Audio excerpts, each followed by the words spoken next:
Welcome to the Trashstation Podcast, your gaming podcast all about weird, unknown, and forgotten. I am your host, Chris, and... No, wait, I'm not Chris. If I'm not Chris, then who's with me today? Who's on the other side? Hello, everyone. My name is Matt Kuo. I decided to fill in for Chris this week. So, yeah, Chris had a little operation today. He's currently, I think, just chilling in his couch, high on meds, just playing some games and not recording a podcast because he needs to chill out. But he will be back in 2 weeks. So thanks, Matt, for fitting in. Matt is a friend of the show, of the podcast, and the whole Discord, the Polymedia Discord that we're friends with. They have a bunch of podcasts. And yeah, why don't you go ahead and tell us a bit about you? You're a bit online. You're doing some streams, some YouTube. What's going on with you? Yes. First of all, I mean, thank you so much for inviting me to the podcast. It's kind of a pleasure. It's my, I really appreciate the offer. So thank you. But yes, I stream on Twitch, and so you can find it at twitch.tv/MattKuo. And I also do videos on YouTube, but I have been slightly slacking on the YouTubes. I don't intend it to be a long-term thing, but it's I haven't posted a video in a couple of weeks, but I'll be back. So you can also find me on YouTube, and it's mostly like trophy-related stuff, or it's just a bunch of random gaming-related things. Oh yeah, PlayStation trophies, right? Just exactly. You're a trophy hunter. You're a big achievements guy, right? Yes, exactly. I enjoy sort of the completionist aspect of completing games, and I know it's not for everyone, but I really do love the filling in all the blanks and getting all the check marks. It's very satisfying for me. Oh yeah, I get that. I'm not really into that much because I have like a limited time for gaming with my daughter and my dog and everything. So, and making videos and stuff. So once the game is done, usually it's done unless there's very little left to do in the achievements part. But when that got introduced for the Xbox 360, I used to love just making achievements pop on all my games. And were you always a big guy on the achievements ever since they got out, or did you pick that up a bit more recently? No, I remember same story of you. Like when 360 came out, I remember specifically telling my friend, and this was in high school, but I remember telling my friend, I was like, oh my God, like I'm gonna be like addicted to this. Like I remember telling him like, this is like, I said to him like, this is game changing for me, because like I just knew like the aspect of going for hunting for completionist stuff, and I wasn't as big when I was younger, like for PS2. Like I remember in Final Fantasy like 10 famously like trying to get all the legendary weapons and stuff like that, but yeah, no, it's I knew right away that like I was like, okay, yeah, it's almost like a green light came on. I was like, okay, yeah, this is this is for me. Just because there's a list, it makes it so much more appealing, right? Exactly. What's your count right now? I think you have like a list of you catalog all of that, like your platinums, or I'm very noob in all of that, but yeah. What's your count, and like what do you have anything really difficult that you've accomplished like in the past year? Yeah, it's a good question. I'm getting close to 140 platinums. That's like getting 100% completion in a single game. I'm sorry, I'm at 140 just now, and I'm almost at 10,000 trophies in total. So 10,000 like achievements. It's kind of fun. Obviously there's a lot of like easy ones you can get, but I try to just focus on games I've enjoyed. So you can like get a lot of like cheap games or things like that. But I'd say the most hardest one I've got recently was actually probably like Windjammers, the first game, and I made like there's actually a video that kind of explained the strategy, what I did. And it was very hard. Like I had to like pause buffer for 30 minutes straight, and you can't make one mistake or else you lose. Dang, yeah, that's rough. I played a little bit of Windjammer, and that game is like already so tough. I don't know. I found it really difficult. Like it's fun, but it's extremely challenging. Yeah, it's not fun to play versus the computer. It's way like the game really shines when you play with like a friend, like local co-op or like versus. It's so much significantly better that way. Nice. And I did the math, and 10,000 trophies is about 1 trophy per day for 27 years. So there you go. There you go. That's a lot of trophies. Yeah. Nice. And what's your Twitch about? What kind of games do you stream? I stream a lot of like retro stuff. So like, I just basically the idea is that I try to beat as many games on my backlog, like I'd say we all have long backlogs in games. So I try to focus on games like on the NES. So on Twitch, it's mostly retro stuff. So like NES, Super Nintendo, Genesis too. So a lot of the retro stuff. So just the concept of like trying to beat as many games as possible and sharing my first experience on playing a lot of them too. So it's fun. So it's Awesome. all first playthrough. Yeah. Yeah. Do you play on emulator or on real hardware? Yeah, I have nothing wrong against emulation or like ROM cards or anything like that, but I play everything just on original hardware and like the games I bought. You can kind of see on the video there. Yeah. A lot of Sorry, Genesis. Yeah. Pretty good collection. That's pretty cool. Yeah, so I tried to do it with ROMs before, but again, it might just be my completionist thing where it's like I'm more inclined to grind a hard game if I have the real cartridge. Like for example, I always use this like Trojan on the NES. Like it's such a fun game, but it's very hard when you start.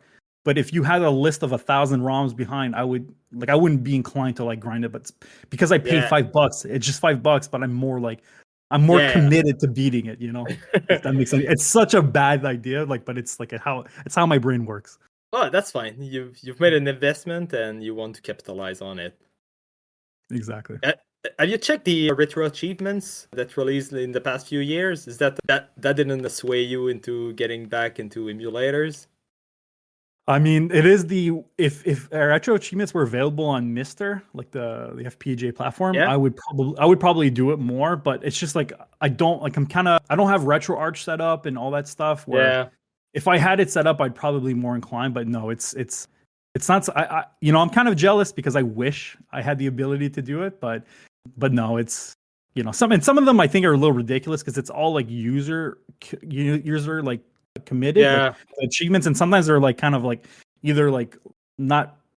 I mean, like I don't necessarily maybe agree with like some of them, like the achievements themselves. Yeah, I get that. It's different from like the intended way the developers implement their achievements. Exactly. Yeah, exactly. True. It becomes a bit more random. Like it's just like people setting arbitrary goals. Exactly. And like now, like in modern games, it's like the developers made the achievements the way that they envision how, but that's kind of impossible in some older games where, it's no longer available. Oh, cool! So cool. And last question that I have, and then you can add anything if you want before we jump into the games. Since when are you like online making content? How did that develop for you? I think I started around 2019, 2020. Obviously, I was always online and doing things, and I've always wanted to do something like creative online, but I never really started until like streaming on Twitch, probably around 2020, 2021, or 2010. I don't remember. I'm really bad with dates, as you can tell. I'm giving you a range of 3 years here, but it's fine. It's either when we started being all at home because of a certain COVID virus or just before. Yeah, exactly. No, but I've always remembered trying to make like, even back when I was like playing CSGO, like, like Counter-Strike and trying to make videos. Like I remember like buying fraps and like, I don't know if you know what that is, like the old yeah. So I remember like it's been a long time coming and I wanted to do something, but I've never really committed to it. So this is like probably the longest I've committed to doing something. Well, congrats. And for what I've seen, you're like really genuine, really cool. Whenever I pop into your streams, you seem always so happy to play your random retro games and even the achievements videos. I mean, I don't understand much of the achievement process or anything, but it's just fun hearing you talk and geek out about what you've been through to make them pop on your profile. Yeah, I appreciate it. Yeah, it's something that I mean, it's easy to be like, I mean, I just try to be upbeat about anything in life, right? So it's just more fun to be that way. And I'm genuinely, I genuinely love games. It's my number one hobby easily. So it's just something that I can just play any games and really have a lot of fun. So I think I'm happy it shows through the stream. So that's good. Yeah, and I'm sure it's gonna show through the episode. And I'm pretty sure you'll be back because Chris was really sad of not being able to share the episode with you because he's the one who was like, hey, we should invite Matt sometime. And I was like, yeah, for sure. But then once we invited you, it's a bit unfortunate because he's not here. Yeah, I'll gladly do an episode with Scotch. So any day, and I'll Our, redo another one with you as well one day. So anytime you folks need a feel, I'll be more than happy. Perfect. We keep that in mind. So then let's jump into the games. How do you feel? You have one more game than me. Do you want to start, or do you want me to take the pressure off? Just start the first one. Okay, all right. Then I'm gonna start with.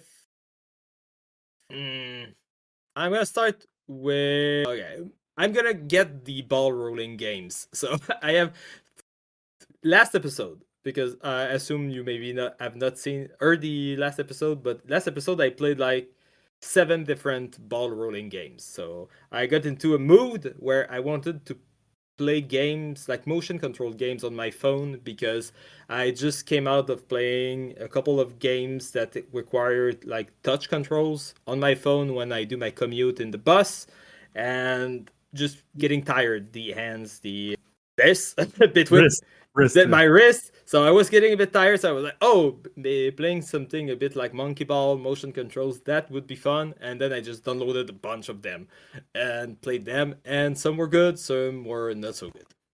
But I wasn't done. I downloaded 2 more games. The first one is going to be very short. It's called Rollance. And Rollance is different because it's not a motion control game. So in that game, you have like short levels in the jungles. You play as a ball, and then you control the ball using your thumb, and you can like virtual joystick, but very loose joystick. You can just swipe anywhere in the screen, and that will make it go forward, backward, left, or right. It just depends on where your thumb is when you start swiping. And the game is kind of fun. I have a big asterisk, so I'm gonna go with the nice part first. So the game is kind of fun. For what I played, it was kind of challenging. The ambience is super great, and the controls were very nice. It felt like responsive, and it was just difficult enough that I wasn't raging, but I was also having to focus and do the controlling. And after playing like 7 games with motion controls, it was a nice change of pace of using my thumb for once. But, and that's the big asterisk, the game is littered with ads. And those are like the longest ads that I've ever seen. So, like, you do one level where you just go forward, avoid like 2 or 3 obstacles, reach the end, beat the game, boom, an ad. And the ad is like a first 30-second unskippable ad, and then it pops the like demo version of the ad where you can kind of touch the demo for another 10 seconds, and then it pops the marketplace link that you have to cancel, and then there's a second ad. I just played like 10 seconds and I spent like 1 minute watching ads. And I was like, what the fuck? What's happening? That's way too much. So I was like, okay, let's try another level, and then more ads. And I was like, oh man, is it really gonna be the way? And then I was like, yeah, maybe if it gets a bit more difficult, and the levels are longer, maybe it will start to be tolerable or something. And I think I tried to, I don't remember if it's this one, but I tried to cut off my internet connection, but that didn't change anything. Like, I think the game was just not starting.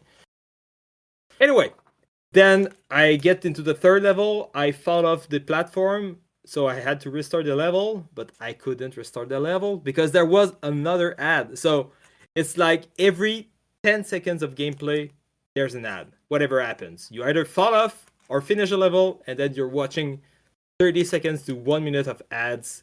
It's insane. Yeah, that sounds painful.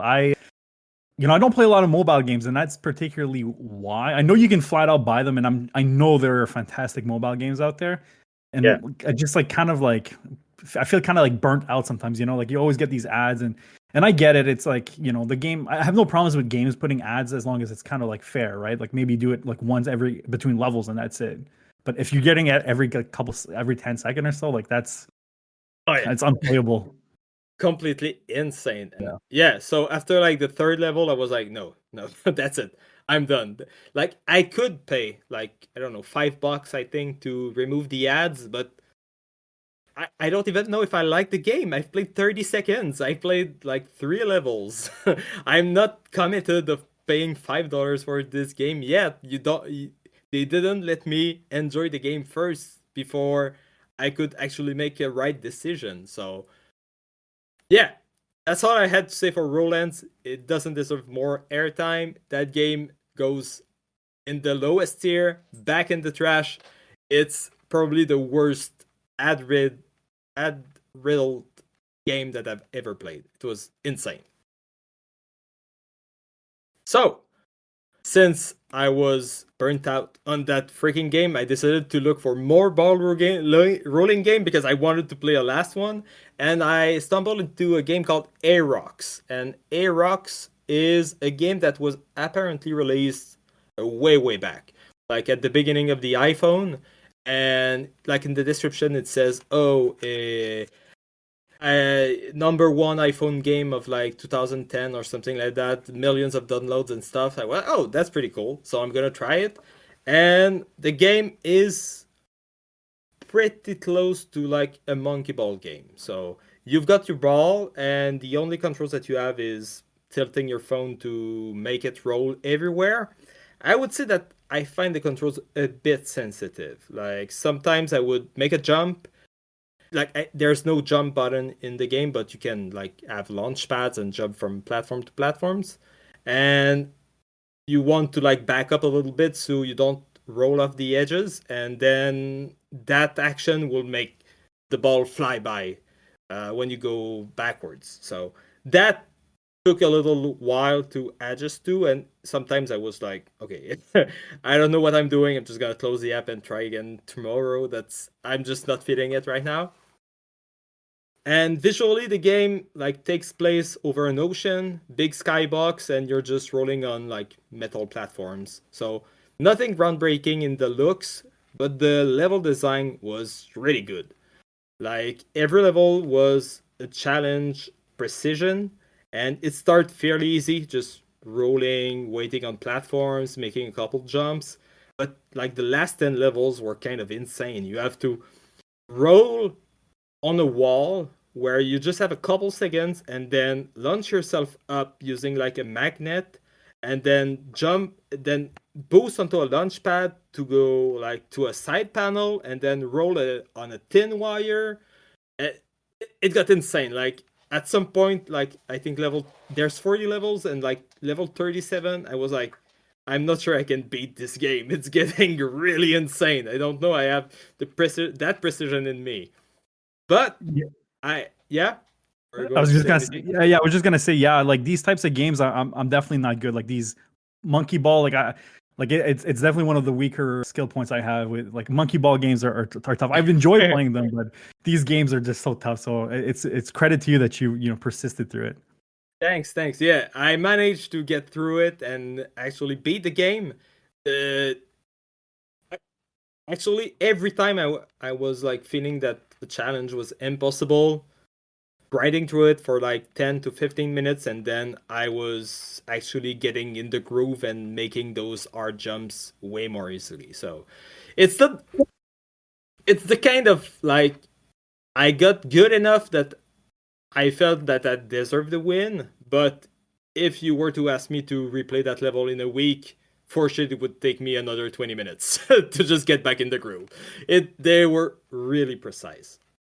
This game also had ads, but those ads were like only once every like 3 levels, 4 levels. So, and especially in the end when I was taking like 20 minutes per level, that's like one ad an hour. That was really fine. Like Yeah, though that's that's what you had to do, Rollance.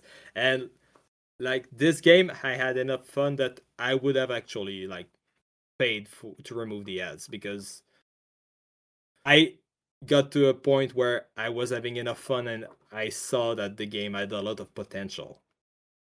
And yeah, that's pretty much it about Aerox. The music, yeah, the music is terrible. It's like an electronic beat, but a very short loop.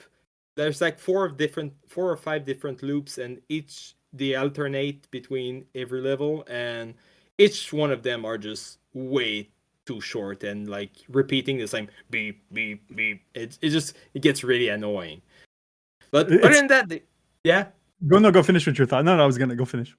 Yeah, I was just gonna say, yeah. Other than the music, everything else it was pretty on point. You know, it's funny that you've mentioned the music, because I'm actually looking at the, I obviously have the sound muted because I don't want, I'm listening to you, but I'm watching gameplay video, and I can hear what you're describing without like with the phone. You can like just these early like iPhone games, like they use like the same sort of like sample set, like the same sample music. It feels like, so without even playing it or without even like hearing it, I knew exactly what you were describing by just looking at the gameplay. So that's pretty funny. Nice. The guy who made it, he has a studio called Synoptical Studios Limited, and from what I've seen, I think this game is its only game that they ever made. But oh no, they have a website game. Yeah, apparently they made like a word puzzle game for iPhone that doesn't exist anymore for like a while back. But other than that, that's like their only like big project. And something that's sad is that they are currently running a Kickstarter to make like a 2D platformer. It seems to look a bit like Kirby 64. It looks cute. It doesn't look groundbreaking, just like a chill 2D platformer. They are asking for like 20,000 K, and right now they have like $200. So that's oh yeah. Actually they stopped the Kickstarter yesterday because it just wasn't happening. That's a little bit sad. Yeah. But yeah, they should have capitalized on like their Aerox fame when they were actually pretty big, and not like 15 years later. Yeah, the people are demanding Aerox too. Where's the sequel? Let's go. Yeah, exactly. Like you had a formula. You just had to make more balls. Exactly. Have you ever heard of a game Mercury HG? It's like it's sort of a game I think you would enjoy. So if you enjoy these like ball rolling like marble games, this one's kind of unique. It's like you're basically a mercury ball. Not to derail too much, but I would suggest folks to look into this one. I really enjoyed this one. I did play it way back. It's an older game. Yeah, I've seen that. Wasn't it Xbox Live Arcade? Yes, it was. Yeah, 360 and Xbox Live Arcade. Yeah. Yeah, I think I've surely tried that on my Xbox 360 back in the day. I don't think I beaten it, but I've seen this. I tried this, and yeah, it looks really fun. So yeah, it's great. And is it related to the Mercury Meltdown game on the Wii? Yeah, I think so. Yeah.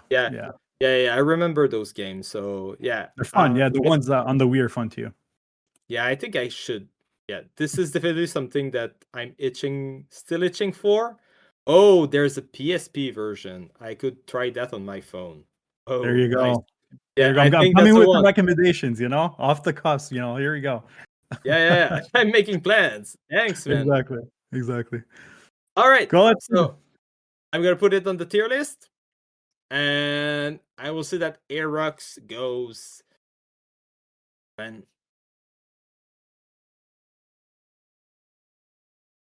I would say this... I think I will go in great. This is fine. I put in this is fine. Often I'm just too generous with my ratings. This game is fine. It's kind of rage baity. The controls are imperfect. The music is terrible. But if you want to play a precise ball rolling game, it does the job. It does exactly the job. And if you want precision, this game is fun. So B, this is fine. It sounded like that here. It sounded like that's the right fit by the way you're describing it. So I would say, I would agree with your rating there. without Thanks, even thanks, playing thanks. it. Yeah. Sometimes I sway it a bit. Like you're, we're just talking. I'm often talking about like small indie devs, like one guys or two, and I enjoy their games. So I'm like, what's the problem in just putting it at great games anyway? Because yeah, I had fun, but yeah, objectively, this game is fine. Exactly. Perfect. Do you want me to go with my next one? Yeah. Perfect. That's your cue. You can go. Okay. Your All right. first game on the Trashstation. Perfect. All right. So the first game I will talk about, you know what? Let's just start with a banger. How about that? Let's start with Ooh. a game that I've been incredibly addicted to, and that's Pikmin 4. Now, if you were to tell me, like past self 10 years ago, hey Matt Kuo, you're gonna love Pikmin, I would have laughed at you because I remember specifically, not making fun, but like casually making a joke with a friend that he enjoyed Pikmin. I was like, oh, this game's stupid. How, I'm not being serious about it, obviously, but I remember picking on a good friend of mine, and turns out the game is amazing. So I remember I played the first one, the remake on the Switch, and I fell in love, and I went through the entire series in like the first 3 games I went through in a week. So it took some time, finally decided to go with Pikmin 4, and I gotta say, it is the best Pikmin. It takes all aspects about what I enjoy about Pikmin and makes them phenomenal. So one of the first things that I think it does incredibly well is it adds this mechanic where you have a dog. Now, because you've played Pikmin 1, right? So yeah, I've played Pikmin 1, beaten it a couple of times back in the day on the GameCube. I played a little bit of Pikmin 2, not my thing, and I dabbled a bit with Pikmin 3 on my Wii U, but I wasn't really in a gaming mood at that time, so I was just like playing here and there and not really finishing games. So I played like a couple hours, and I remember having a lot of trouble with the camera. But like I said, I wasn't like actively playing games at that point, so I feel I was just out of touch with like 3D controls. Right. And I do really, so for me, Pikmin 2 was, I'm not gonna say I don't like it, but it was definitely a disappointment. And things I didn't like about it is, I don't know if you recall this, but it's like a lot of like mission based underground missions where you go Yeah. through a tunnel, and it's just like it's more combat related, and it's not really like great.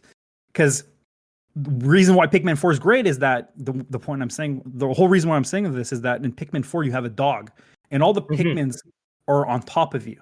So instead of having a trail of Pikmins behind you, kind of like lagging, and like it wasn't terrible, but sometimes they got clipped behind like a ledge or something, right? They all standard or all stood on you like on one point. So it's a lot easier to do combat because, I mean, if you're dodging, let's say, a monster or a boss, Yeah. well, you can just move around with the dog, and the dog also can jump. So you can like jump around. It's like a jump mechanic, and it's so well done. Like they cannot, basically at this point they can't go back because this dog mechanic is like, that's why I don't recommend folks to play like Pikmin 4 first, because it might be a little harder to go back to because the dog is like such a great mechanic. So I've been having so much fun with Pikmin 4. And initially I was kind of scared because you've mentioned also the same reason why I don't like Pikmin 2 is that there's a lot of underground stuff where it's like combat, and then you died. Let's say you lose Pikmins, you would just game over. So you would lose a lot of fast progress. It was kind of frustrating. And yeah, Yeah, go ahead. we'll be able to touch on that a little bit later. But yeah, it's on Pikmin 2. It's not just that. Like in Pikmin 1, you have 30 days to beat the game, and the game is basically a resource management. Every day you have to decide: am I making more Pikmins? Am I hunting for parts? What am I doing in my level? You always have to make decisions, and if you decide that you're going to fight a boss and you lose all your Pikmin and you didn't manage to beat the boss, well, you just lost your day and you have to spend one more day grinding more Pikmin, and then you have to make more strategic decisions. But in Pikmin 2, they removed the time mechanics. So if you do the exact same process, you try to beat a boss on one day, you fail, you lose all your Pikmin, well, you don't have any consequence. The only consequence you have is wasting time grinding your Pikmin back and trying it back again. There's no stakes. You at any point in Pikmin 2, you can just decide to spend 10 hours grinding Pikmins and never think about it. And to me, that completely removes the essence of the game, because the essence of the game is resource management. And by removing the time mechanic, you don't have any resource to manage because you can have infinite resources. So Right. that's my stance on the game, on the series, like from 1 and 2, and we can develop that later. So yeah, so 3 they did add back resources, right? I don't know if you remember, but it was like Yeah. a healing item. Like basically that's the mechanic behind it. And I agree. Like that's the reason why I love Pikmin 1, and it's still a great game. Now, I'm not gonna, what I'm gonna say about Pikmin 4 is they went back to Pikmin 2. However, I didn't like Pikmin 2, but they made it more fun because of the combat. You do have, as far as I can tell, like I did roll credits, so I don't think you can pretty much have unlimited time. However, the game is so vast, right? Like Pikmin 1 is like, takes you what, like 10 hours to beat, like not even like 6 hours, like it's short, right? Pikmin 2 same thing, but this one like it's in the 20 hours at this point. Like, and there's a lot of like post credit stuff, which is like, and I don't want to spoil it because that stuff is amazing. The post credit stuff is like mind blowing, like insane how in depth it is. But they went back to underground stuff where inside the underground tunnels you have unlimited time. So I know that's, initially I was like, oh no, like that's why I didn't like about Pikmin 2. But I enjoyed it so much more because it was a little more puzzles underground, so it's more like fun to like find the items.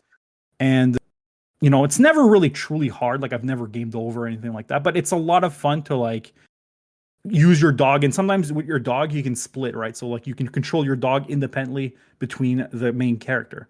So you can do some puzzles where you have to control a dog at one point and then control the character with your Pikmins at certain locations. So it's a lot of like micromanaging like that, getting resources. And what another fun aspect of it is, the whole mission is you're trying to rescue people. Like you have a base and you're trying to like manage this base and like get resources back to the main base and like upgrade things. And it's like almost like an RPG in like a base management aspect to it. And it's so much fun. And that's one of like my favorite gaming tropes, is like just a game management or base management or thing. I just love that type of stuff. So that's, I'm not spoiling anything about Pikmin 4 because that's shown in like the first like 15 minutes, but it's a lot of fun. So that aspect is so different, and it's crazy how each Pikmin game is so different. It's crazy. People might think like, oh, it's just the same. It's the same sort of game, but the mechanics behind it are so vastly different that it changes on how you deal with each game. It's crazy, but yeah, no, it's a phenomenal game. Cannot recommend it. And Pikmin story too, Pikmin lore is real, folks. Like the story is so good. Oh my god, the story is like, it's crazy how good the story is. But yeah, no, without spoiling, is it kind of related to, like in Pikmin, especially in Pikmin 2, you see a lot of items that like are human based, like, oh, there's a game console, there's a battery, there's this or that. And from what I've seen from the trailers, I think there's a bit of they already show a bit of that, like in the kind of forest area. It feels a bit like going through grass and stuff. So is it like that kind of lore that's being explored? Yes, and there's items that are like basically in the equivalent of like Nintendo nostalgic. So I'm gonna leave it at that. So there's a lot of like Nintendo property items on there where you can get. So it's a lot of fun. So you're like, oh my god, I recognize this thing, and it's and then you can inspect it in 3D, and it's really well done. No, fantastic game. Yeah. So from what you've said, I feel like I would really need to set my that's my problem with the Pikmin series. What I really, really liked about the first game was the time mechanic. That's the thing that hooked me. The fact that there are consequences and you have to do the best you can do with that limited time. That's what I liked from the first game, and that never came back. So to me, it feels like the other Pikmin games are kind of a spin-off of Pikmin. Like, I know every game has different aspect, but like the core mechanic of Pikmin 1 has never been replicated. So I would really have to change my mindset and going into Pikmin 4 as like a Pikmin spin-off and just enjoying the movement and stuff instead of keeping thinking, yeah, but that's not Pikmin 1. I can just grind Pikmins and stuff. I think that's like the not the right approach. But at the same time, I feel a bit disappointed because the game that I really like doesn't exist anymore. There's just one Pikmin 1, right? Yeah, no, I mean, I will say this: like every fan of Pikmin I've talked to that played all four, they all agree that four is the best. Like even people that love one, like I did, like I Yeah, was the same opinion as you. One was my favorite. It was like one, three, and then two before. yeah. So I would say that you know what, there are missions, there are levels inside. You know, I was explaining how you go underground. There are levels underground where are time based. You got 5 minutes to do Okay. and they're hard, and you have to like Cool. plan and like strategize. So there's some aspects that they return to it where it's like more time management. But the full game, it's not time management. So Yeah. yeah, come go to it with like some open mind, and I think you will appreciate it. Yeah, Yeah. I that's what I'm getting from what you're saying.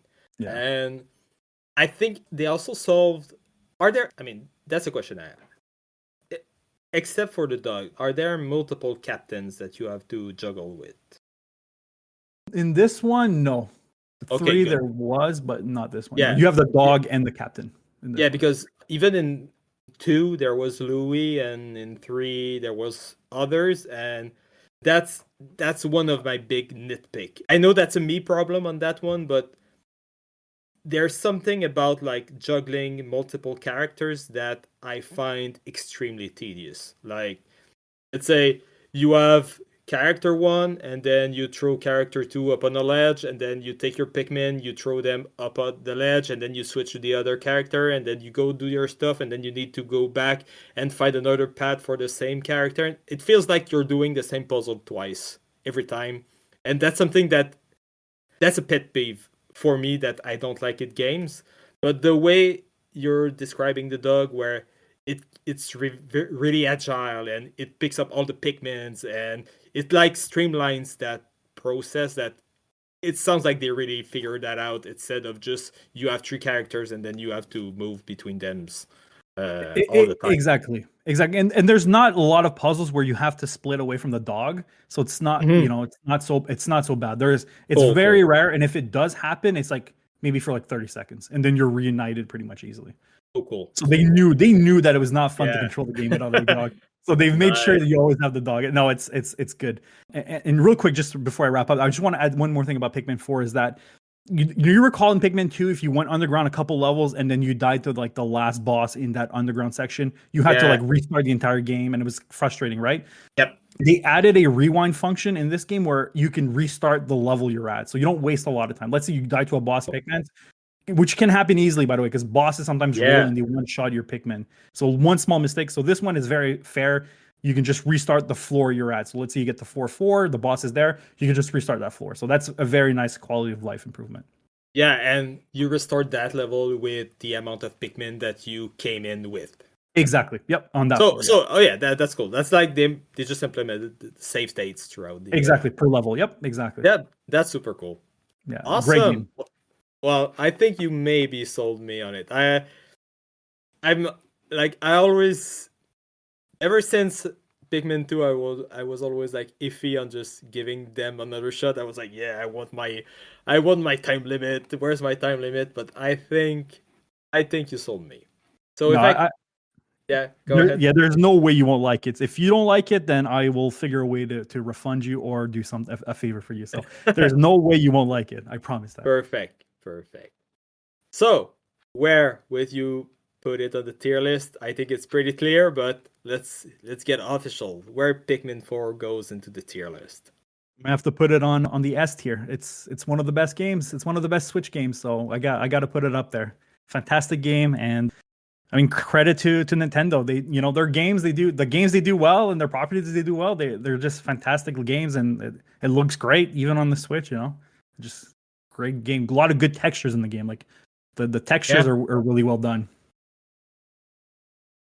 Well, that's fantastic, and I hope Nintendo. I was gonna say Pokemon because I was reading Pikmin at the same time, but I hope Nintendo will actually continue the series. Like, those series, sometimes they just have big gaps between releases, but I feel like they release something great well, it sounds great, and I think it's one of their well-alive property. It seems like it appeals to everybody. It's unique, and I'm sure they could do something really fun with the Switch 2 and more power. Exactly. My nephew, it's his favorite game. He's got like 200 hours, and I'm sure your kids are gonna like it too. So yeah, incredible. All right, I will get back to my shitty games. No, I have great games coming up. So the next one I'm going to talk about is called Super Pyonpon, and I'm going to go on a whim saying that you probably have no idea what this game is. No, I'm looking at it right now. Yeah. So Super Pyonpon is made by a group of devs called Team Bugalon, and they, from what I've seen, they only do like game jams. So they often do like pretty short game jams, like 48 hours, 72 hours game jams, and they always come with incredible games. I don't know how they do it. They just have a lot of experience, I guess, and a bunch of ideas. Maybe they already have, oh, we should try that someday. And whenever there's like a game jam that fits that idea, they just go in and make those games. Like 2 years ago, they made a game called Pit Flip Paradise, which is kind of a mix between Qbert and a 2D platformer, where you have to roll a dice and walk on platforms and transform every platform with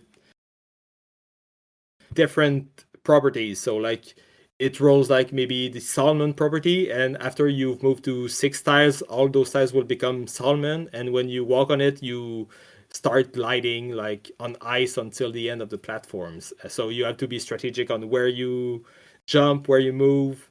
It's really good. Like, that game is fantastic. It's really good, and it was made in 48 hours. I don't get it.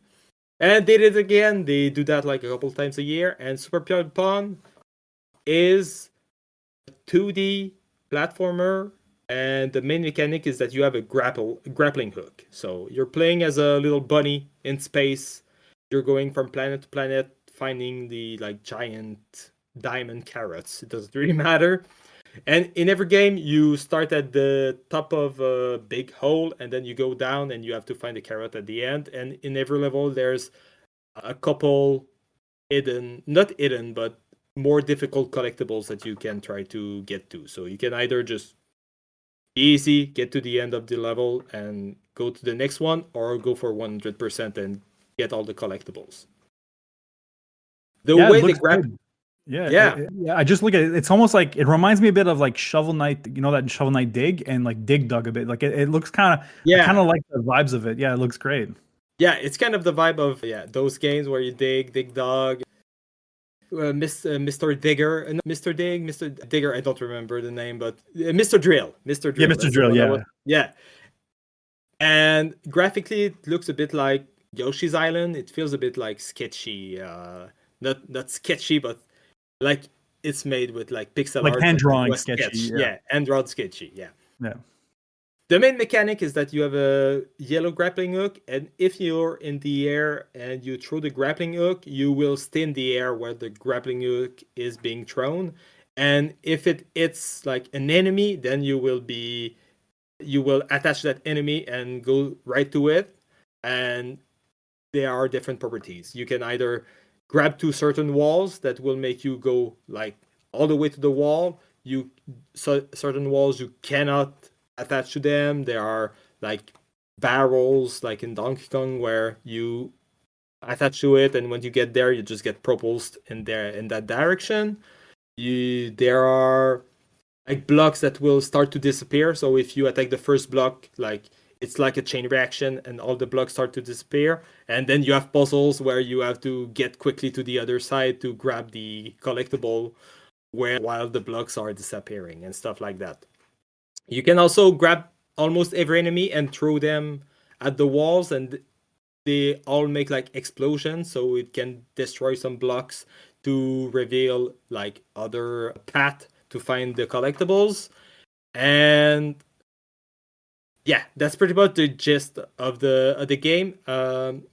The grappling hook you can shoot in any 4 directions. So you can either shoot it up, down, left, or right. Down is pretty rare, but let's say you have an enemy behind under you, you maybe want to grab it, to throw it, make it explode, and then continue falling down. It's impressive. 72 hours, 20 stages. Like I'm looking at it. Yeah, it's crazy. Yeah. You have a solid like 2 to 3 hours if you go for 100%, and they did that in a weekend. Like, what the hell? That could be sold for like $2 or $3, and no one would bat an eye. It's really that good. What I really liked about the game was the challenges of getting the 100%. Like at the beginning, it's kind of finicky. Like you fall kind of fast, so when you have to grab enemies and stuff while you're falling down, the timing is really precise. But the more you play, the more you get used to the timing, and then you start zipping through the levels, falling down, grabbing a wall, going up, grabbing an enemy, throwing it down. It's so cool. And and just going for 100% was kind of challenging. Your character only has 3 hearts, and there are a bunch like of spikes and enemies that you cannot touch in the level. Some that will throw like projectiles at you and stuff. So it gets pretty challenging. I would say that if you just go for like beating every level, it's really not too bad. But those extra collectibles are where the fun is really at. Yeah, I'm gonna have to play this one. It looks great, and it's a lot of these games that it's crazy how many good games there are that you'll never hear of all of them. Like it's insane. It's impressive. Yeah, exactly. So yeah, that's basically the game. There's also like a jump button. Doesn't really matter. Like it's a platformer. Obviously, there's one, but like you're not just. I'm just saying that because you're not just grappling from walls to walls. Maybe like in the Daria or something like that. But yeah, so it's a platformer. You jump, you grab stuff, you throw stuff around. It's just fun. It's just a fun little game. You can like start it, finishing it up in like 2 hours, and you had like a great gaming night. Yeah, sounds like a fun time. I'll definitely play it. It sounds like something I would enjoy. So I enjoy these types of games. So yeah, and I can totally vouch for Team Bugulon. It's BUGULON. If you go on their itch.io page, they have like banger after banger that they just make, like I said, in a weekend each time, and it's one of those devs that I would like to just go through all their library and beat everything. I've already beaten like 3 or 4 of their games, and every time it's just a good time. It's just always unique. Like it's often like 2D platformers like that, but it's always with a nice twist, and yeah, they really know what they're doing. It sounds like the dev team is like a team that gets together to do like these challenges. But do you know if like some of the main folks, have they done like bigger, like not bigger games, but have they done like other games solo or things like that? Are you aware of that? That's a good question. I don't know actually, because like if I check this I will check like my 2 favorite games from them from now. Yep. So like Super Pyonpon and Pifle Paradise. And if I check the names, there's 1 Snake Block, 2. There's like only like 2 or 3 people that came back from between those 2 games. So it really seems like they're a collective, and they like shuffle around like who's programming, and that's cool. It seems like there are more than just like the same people making the games every time. They just like whoever's available works on the game, and that's how they go. So that's cool. Yeah, that's cool. But yeah, I don't know if. I was just curious. Yeah. Seems like the main programmer on all those games is the same every time. He's called Sarn. Well, they are called Sarn, Saturn, Yoshi. And from what I've seen, they have like a couple of games on their own. They made like I think a fan game for Risk of Rain. What's Risk of Rain Returns? What's that? Is that Sounds like a fan game of the Risk of Rain game. So that's cool. That's good. That's I'm adding more games Oh. for you to check. Yeah, well, I don't know. Carefully research. Yeah, it seems like that Risk of Rain Returns game is like it was published by Gearbox, so Oh wow.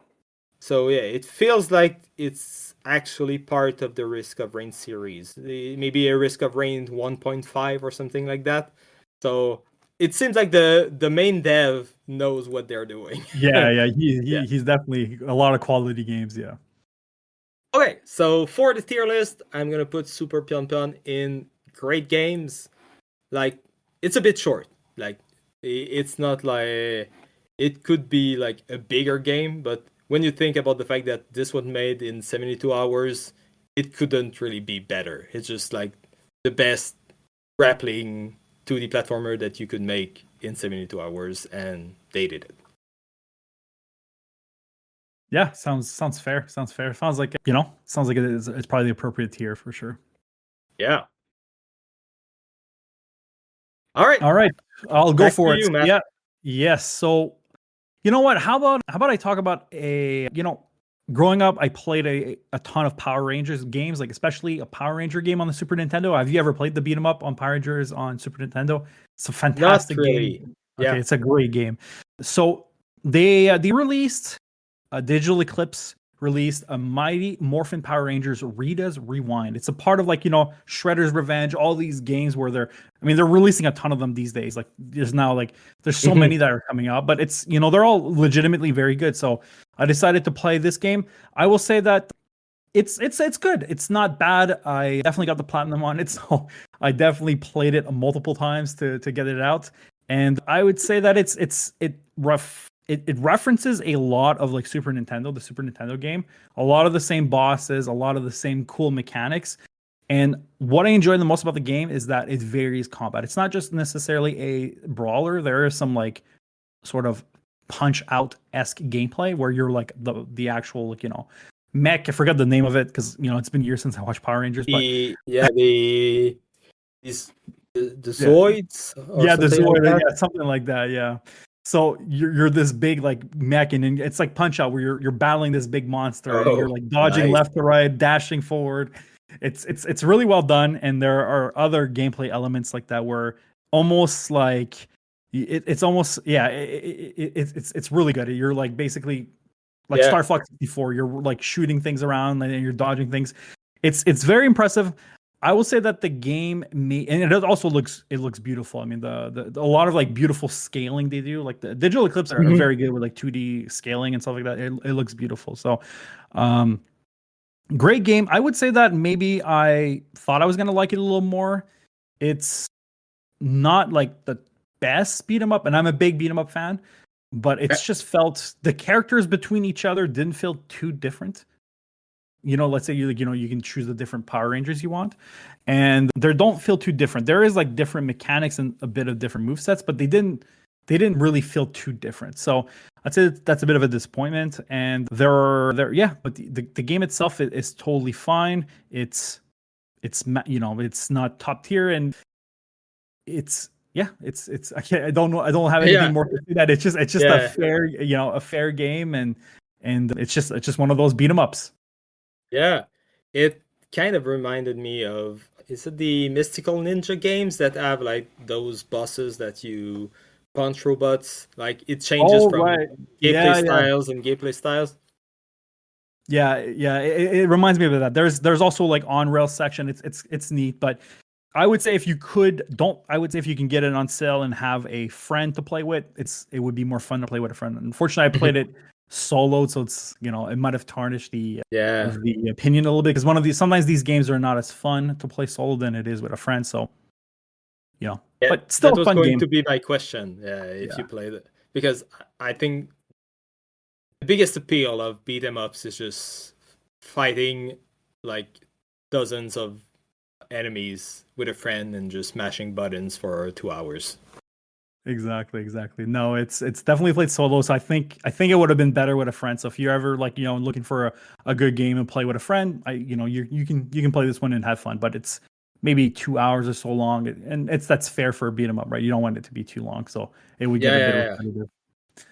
But like, have you played Shredder's Revenge? Like Shredder's Revenge? No, No. Okay, okay, okay. no, I think I would like it. I would like it. I played like the newest like ones I've played, like Streets of Rage 4. I really like that one, but I've not played some of the Digital Eclipse ones. So I have not played Okay. Shredder's Revenge, but I've heard nothing but good things about it. So I'm sure I Yeah, would like it.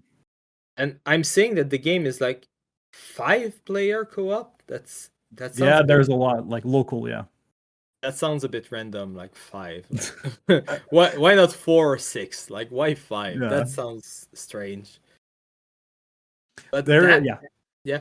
Go ahead. Yeah. Yeah. I was gonna say that's cool.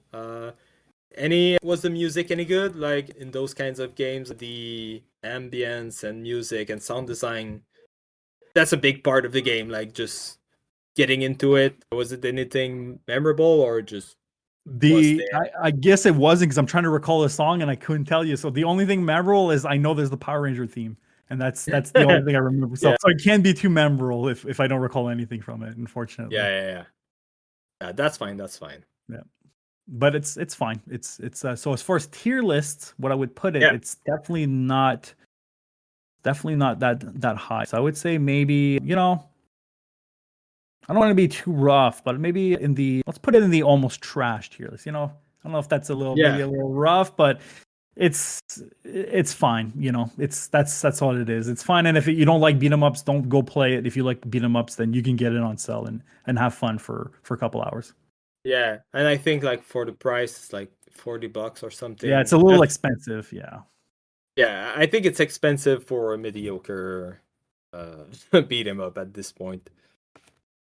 exactly. But this game will go on sale for sure for like I'm sure in a year or so because it came out 6 months ago. So I'm sure like Hmm. in a year you'll be able to get it for like $5, $4, and that becomes more worth it Hmm. at that point. Yeah, and for like for like cheaper for like not even $30 you can get like for like $25 you can get Shredder's Revenge, which only has glowing reviews. So I think if you're feeling like playing a beat 'em up, you should just go buy Shredder's Revenge. Exactly. Or play the best beat 'em up Streets of Rage 2, or that Hmm. one. Yeah. Well, I'm just kidding. But yeah, no, Awesome. no, yeah, it's right. I only have one game left, and you have a couple. Do you want to Sure, I'll go back to maybe back. Yeah. knock out your Playdate games? Maybe. Sure, I'll start with one. I'll play. So Playdate, it's the device with the crank. If people are not aware, it's like the little cranking thing. It's cool. And they came out with a new season, and the season is they release like they drip feed 2 games per week, and I actually like that because it's exciting because on Thursdays I'm like, oh yeah, there's gonna be 2 new Playdate Yeah. games. They're kind of expensive. Like I'm not gonna lie, the device is a little pricey, so it's hard to like recommend it because it's in the 200 range. It's not like, Yeah. and you're just getting a thing that's like black and white screen, no backlit. It's like, and it's fine. Like it's a simple device, but and I'm not doubting like there's a ton of like R&D went through building the device because it's pretty nice looking and very comfortable. But yeah, anyway, so season 2 came out and I got really addicted because season 1 I didn't enjoy, but season 2 has been really good. So I started playing a game called Wheelsprung. Now, I'm gonna tell you, this is a ripoff of a game that came out early PC, like in the 90s. Are you aware of a game called Mania? Oh yeah. I didn't like. I searched Wheelsprung. I didn't get an image of the game. I just had like an image of a car, and I was like, all right. He's gonna mention Elastomania, I'm sure. Yeah. So Mania is a game that I played and I loved as a kid. It's a game that I used to play so much, and there was like a level design, like you made levels in Mania. I used to make levels all the time. It's a game that Mhm. it's one of like my favorite games of all time. Like it's a phenomenal game, and Yeah. So if people aren't like aware, Elastomania is you're playing with like a physics-based motorcycle and you're doing like loops around trying to collect apples. That's basically the whole game. yeah, It's a bit and anti-wheels, but a motorcycle. Exactly. And it's not like Trials. A lot of people get it mixed up. It's not like Trials because Trials physics is so different. Elastomania is definitely like way more arcade-like, and the hitbox you have is only your head. So anything that goes through your body is fine. So you get some crazy moves where you're upside down and half the level is inside of you. So it's so much fun to do that. And but yeah, no, it's such a fun game, and it's honestly it's a rip off of that, and I'm sure the dev like knew because it's the same physics where when you're the body collision, it works the same way. It's just your head, and you have the same levels where you have to go upside down and go in reverse to go faster, and it's so good. So I've been really liking it, but it feels, and even when you turn, remember when you turn in Elastomania, it's like 2D, and you can see like the paper. It works. It looks the exact same way when you're flipping around. So it's the same mechanics. So, but Nice. I really really like it. I beat it, and you're basically a squirrel on a bike collecting nuts. So instead of a motorcycle, you're collecting apples and going to the flower. You're collecting nuts and going to the trophy. Like that's what it is. It's the same mechanic, but it's the same engine. So they've basically mimicked the Elastomania game, and I mean it's just Elastomania. I mean Elastomania is always going to be fun for me, so I enjoy these games way more than Trials. So it's a Elastomania clone, and it has the same physics where I don't know if you remember too, and you're spinning, your wheels expand like crazy, where you can expand your wheels expand from your bike. Like it's crazy. It's the same thing. So cool level design, and surprisingly enough, on the creators GitHub, they also made a level design, so you can actually go and make levels and upload them to your Playdate. Like it's kind of interesting where they've made a whole level design where you can make your own levels and then released it publicly, so you can just do it for fun. Sort of the same idea behind Elastomania, where you can just draw circles and stuff. Great game. Yeah, it's just the same. So I'm not sure how, because if it was Elastomania, it would be an S tier. But because it's not that. You know what I mean? Because it's like Elastomania is an amazing game. So it's just Elastomania, but not Elastomania, but still very good. So it's definitely not gonna be as high in the tier list. But I really enjoyed it. A lot of fun to control on the Playdate. Had no issues. Beat the game. It's literally like riding a bike. Because my old instincts of playing Elastomania came back, and I was crushing it. So as far as tier list, I mean, I just can't. I'm not gonna put it in an S because it's not Elastomania. So I'm gonna have to put it on A. Like it's really good. You would enjoy it if you had the Playdate. I would tell you to go buy this game or get the season 2. It's really good. And yeah, I have a question. Go ahead. Is the crank used for like going forward and stuff? Is the crank used at all in this game? In this game, it is not used at all. It is just the D-pad and the A and B. That's it. Okay, cool. Yeah. And I was like looking like if there was any overlap between the devs of Elastomania and anything, and there's not. Doesn't seem. It just seems like people that like those kind of games. But did you know that you can buy all the Elastomania games on Steam and like every console? So if you're itching for some Elastomania, you can get it like everywhere. Elastomania is, I mean, I would just urge people to, and it goes on sale often. It's like sometimes like less than $5. I would urge people to play Elastomania. It still holds up today. It's a fantastic game, and yeah, just it's crazy how good the game is. Yeah, it's pretty amazing how they knock it out of the park with like a single game. Yep, exactly. So highly recommend, and it's cool that they added like level, like that design, like you can make your stages and stuff. So yeah, it's cool. And this one's good as well. Are you making like levels and then uploading them to your Playdate, and that gets recognized, or? I'll be honest, I'm not sure. I just know that inside the Playdate, it tells you to go to the GitHub, and I took a look at the GitHub because I was curious to see how the level design application looked like, and so I didn't really look into seeing how you can upload, but I'm pretty sure. I maybe it's like some sort of code they give you or something after you're uploading. I'm not sure, but yeah, that's it's neat. It doesn't look that hard to do. So superb. All right. Oh yeah, I'm just getting information. Like, Yeah. Now you're yeah, like you're thinking about Last yeah. Domania. You're Don't know the Playdate SDK. Try the game on your computer and stuff. So oh yeah, I I'm might. sure you can probably play it, right? Yeah. Web-based game editor for Playdate, pixel art. Yep. I think there are ways to play Playdate games on your computer. Maybe not official ones, but I think there are ways to get around this. There you go. You're gonna play some Wheelsprung. You'll like it too. Yeah. You like it. Yeah, I'm gonna if I can if it can actually happen, maybe I will maybe just try this one game because it's really in my wheelhouse. Yeah. And you never know, maybe we could remake a Lastomania inside Wheelsprung.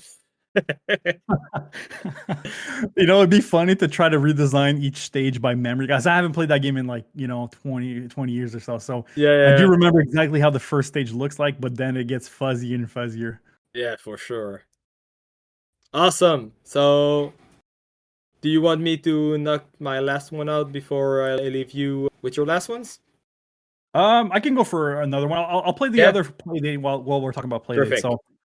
So I'll do the last Playdate and then I'll have the last game afterwards. So the last Playdate game is called Otto's Galactic Groove, and this game took me by surprise. I'm not a massive rhythm game fan. Sorry, I should rephrase that. I enjoy rhythm games, but it's probably easily the games that I am the worst at. Like I just have zero rhythm. I cannot dance.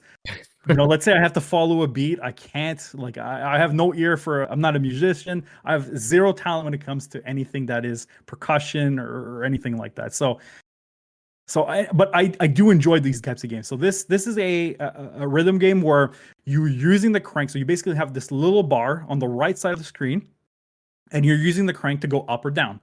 And you have these notes that are flying from the left side to the right, and you have to hit the buttons while moving this tiny dot to follow where this track is. So this is pretty much a simple concept, but sometimes it gets pretty fun where you have this trace where it's a line. Basically, it's a line that goes up or down, and so you have to move the crank to that position, press and hold the button, and then move with your crank to follow the line if it's either going up or down. So it's a lot of fun, and the music, surprisingly, it sounds. Yeah, I'm just using the speaker because it's a small device, and it sounds really good. Like the music itself, like some of these tracks were actually really good, and this game just took me by surprise. It feels like a very like polished like game that could could be easily be charging for like a couple $10 or so, and people would really enjoy it. But it's a lot of fun, a great little rhythm game, and I got really into it. I yesterday I started playing this game at like midnight. When I shouldn't go into bed, and I ended up playing until like 2 a.m, and I beat it. It's one of those games where the time just flew by, and I was just into it, and I got hooked, and it's just really good. It really took me by surprise, like how polished it is for a rhythm. Because you would think like, listen, a Playdate rhythm game, like there's no way it's gonna be that good, right? Maybe it's not gonna be as good, but it's great, fantastic. Does it sound like, are you much into rhythm game fan? Like, are you into rhythm games? How about you? Are you the same type as me, or?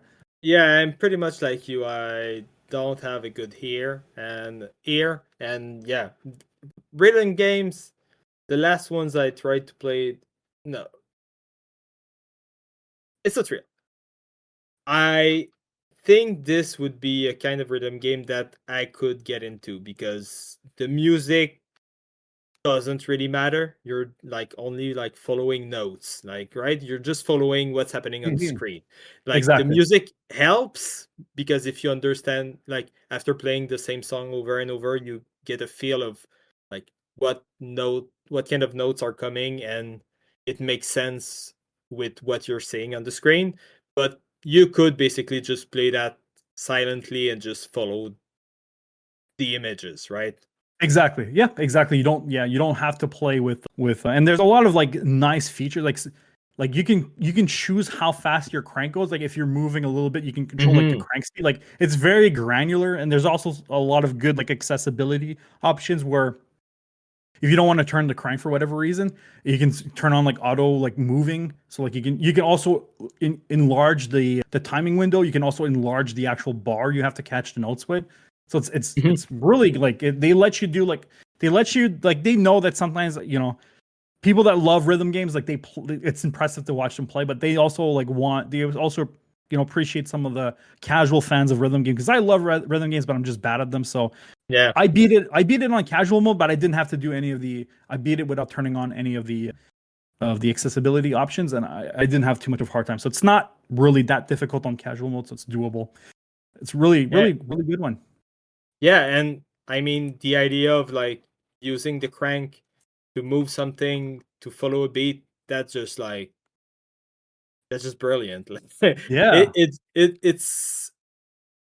it feels like this game what is made specifically for this console. They really used like the device they had to make something that wouldn't really work on any other console to make something nice and unique. And yeah, I really like that. Like I saw the gifs on their, I want to say Steam page, but on their Playdate, Playdate yeah. page, and I instantly understood what how the game would control and how it will fails, and that's like super smart. Like it just shows that they have like good design and like a great basis for a game. Yeah, it's fantastic. So I really recommend it. And as far as the tier list, I mean, this is an easy A for me. It's just great. I'm being Awesome. very generous today. What's going on? Just Yeah. giving good. But no, I mean, these are good games. I've been really impressed with the Playdate. It's been really fun. So, but yeah, no, this Autos game, really, really good. And I was actually, talking to our good friend here, Blinkum, and I told him because he's a big rhythm game fan, right? Yeah. And he played it, and he told me he's loving it. So it's getting another, another approval. Yeah. Exactly, from someone who enjoys rhythm games. So it's really Nice. good. I have two questions about the Playdate before I move into my game. The No first worries. one is how long is a season of games? Like you've said they're releasing like 2 games every week, but that will extend until when? You know? I'm looking at it right now. So it's starting on May 29th, and they released 2 games. And hold on, I knew how many games there would be. There is, so hold on. I think I had it here. 2 weeks for 6 weeks. So 2 games for per week for 6 weeks. Yeah. Oh, cool. Like yeah, it's fun. Yeah, it's substantial. Exactly, and it's more. I really like the. Some people don't like this like drip feed thing, but I like it because if they were to just drop all these games at once, maybe you would be not as committed to a certain game, right? Like I didn't bring a game today called like there's a game that's a survival horror basically. It's like a 2D clock tower game, like the Super Nintendo one. It's the same idea. It's really good. I didn't bring because I didn't beat it, but it's also really good on Playdate. So if it wasn't for that, I probably wouldn't commit to playing like sort of like a longer game on it. But because there was, they're just releasing 2 games a week, it's a good way to just start playing them. I like that concept. It's a lot of fun. Yeah, and it's a good way to like bring conversation between Playdate owners because every week you're basically playing the same 2 games. You're not just like searching around all those like 12 games and playing them at different times. Exactly. You nailed it, right? Exactly. It's a lot of fun. Cool. Very cool. My second question was, how does the pricing work? Do you buy the whole season at once, or do you have to pay like per games, or how that works? So the first season came free when you bought the device. So you just bought the device and then whatever the price was. So season 2 is $39. It is kind of expensive, $39 USD. And so it's not like, it's not cheap, but you're already you're kind of committed to this ecosystem, and it's like very like dev friendly. It seems like they're very like each game, like sometimes these games, if you click on each game's like their Steam, like not the Steam, but the Playdate like store, they have like a podcast. Like you can see the first one, they have a Playdate podcast. So they did a podcast with the dev. So it's kind of cool, right? It's like, so they have all this like ecosystem where they're very like passionate about like the games and stuff. And there's a lot of like key devs. Like the first game, not to go too off a tangent, but the Fulcrum Defender, The first the Mhm. game, the first game, one of the first games they released, it's from the makers of FTL. Like for example, like Lucas Pope also made a game, from Papers, Mhm. Please and Oberdin. He also made a game on the. It's not part of the season, but I did buy it separately. But it's like $3, $4.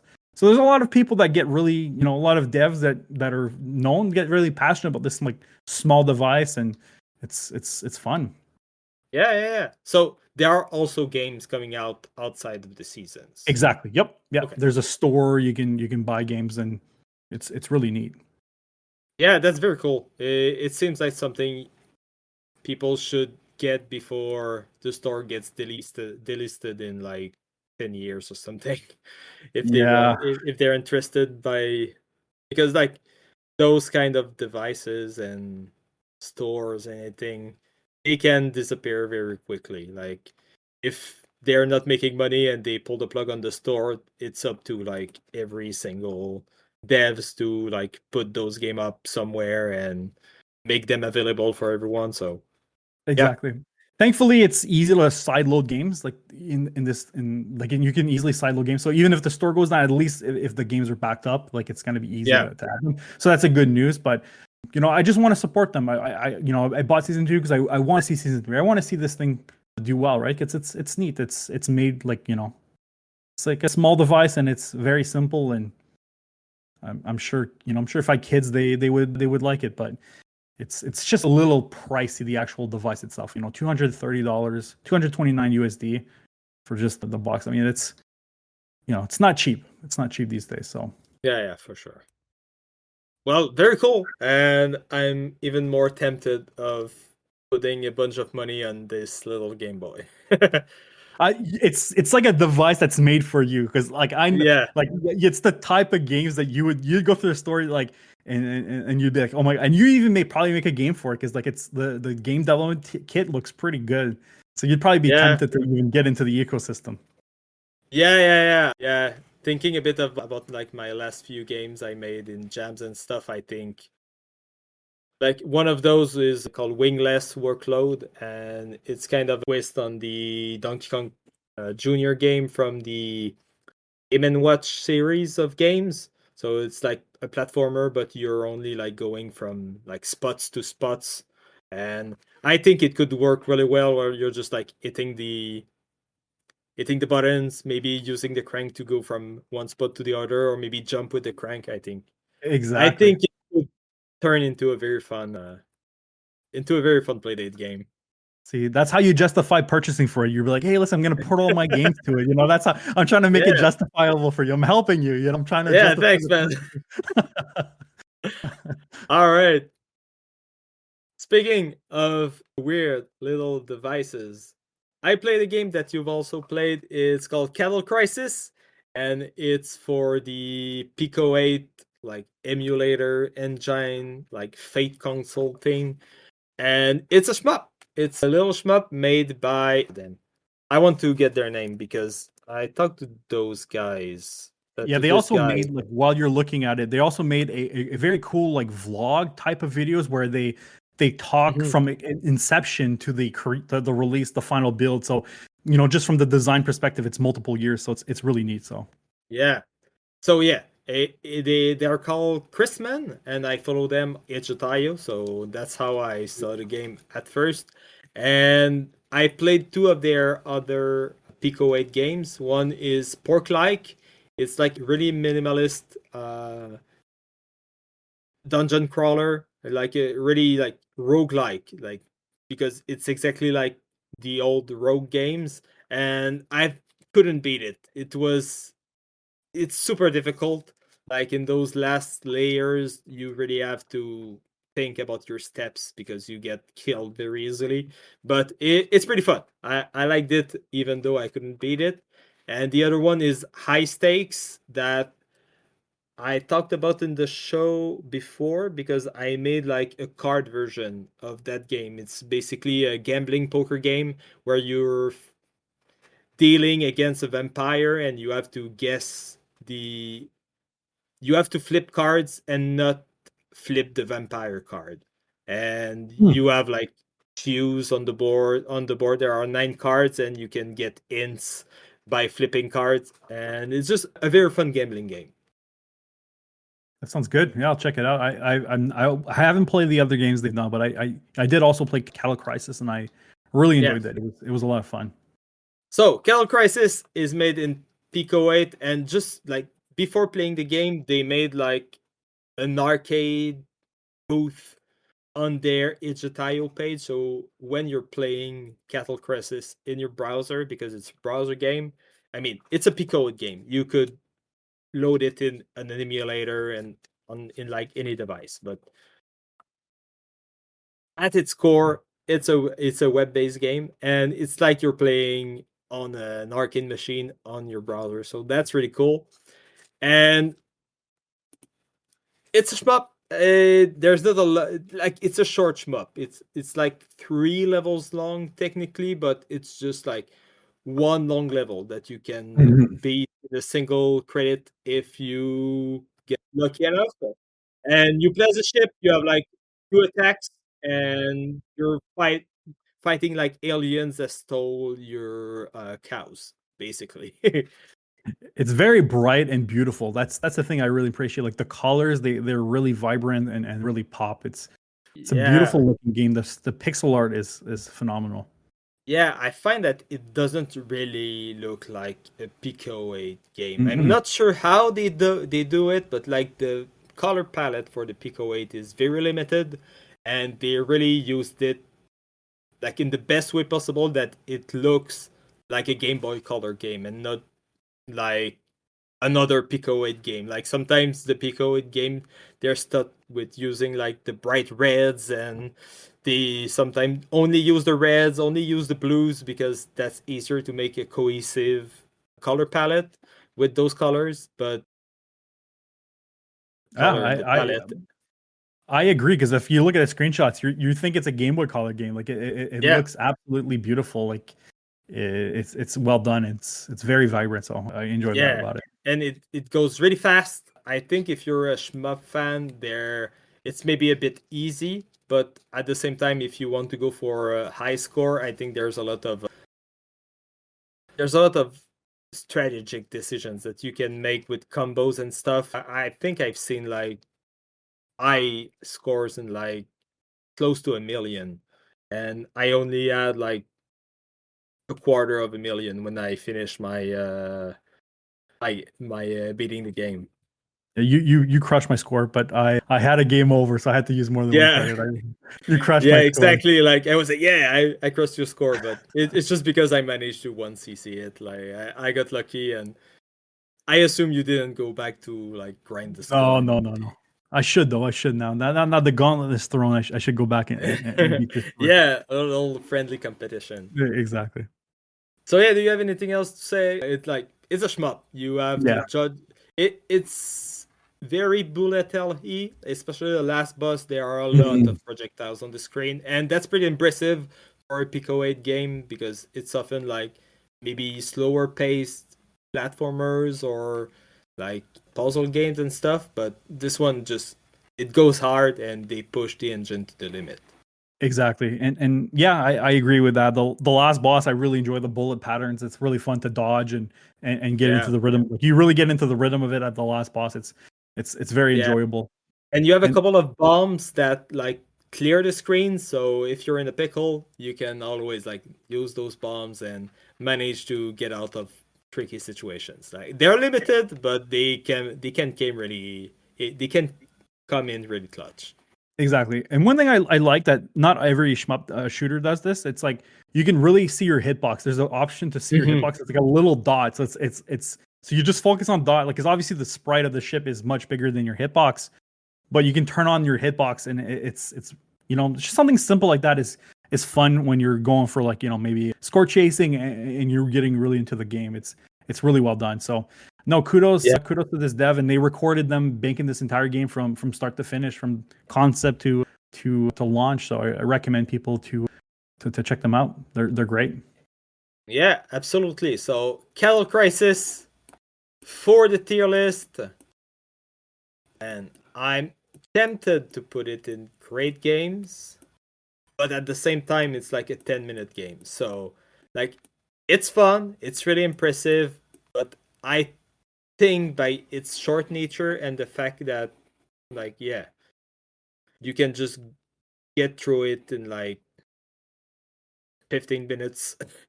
I think I would bump it down to this is fine. This is something that you will play once, that you will have your fun, and maybe think about it 2 years later and be, oh, yeah, right, I played that. That was cool. Yeah, if they maybe had like 3 stages or something with like a boss at the end, like that would push it. That would easily push it because if it's as quality as the first one, I agree. Yeah. Everything that's there is great, but as a whole, it's not enough to push it to great games Yeah, I agree or with the that. tier list. But like, it's worth playing. Like, Absolutely, especially yeah. like, you can download the game for $5, or you can just play it for free in your browser, and like, there's no reason not to play this game. Like, it's just free. It's one of the most approachable shmups out there, so you can just get out there, shoot some ships, dodge bullets, and have a good time. And collect some cows. Yeah, absolutely. And That's I good. just realized that their like arcade machine, before the game it starts, they have like a reflection of a ceiling fan Yeah, it's in funny. I saw the that. arcade. I don't know, it just felt like so normal to me that I just realized now that it wasn't actually the reflection of my room.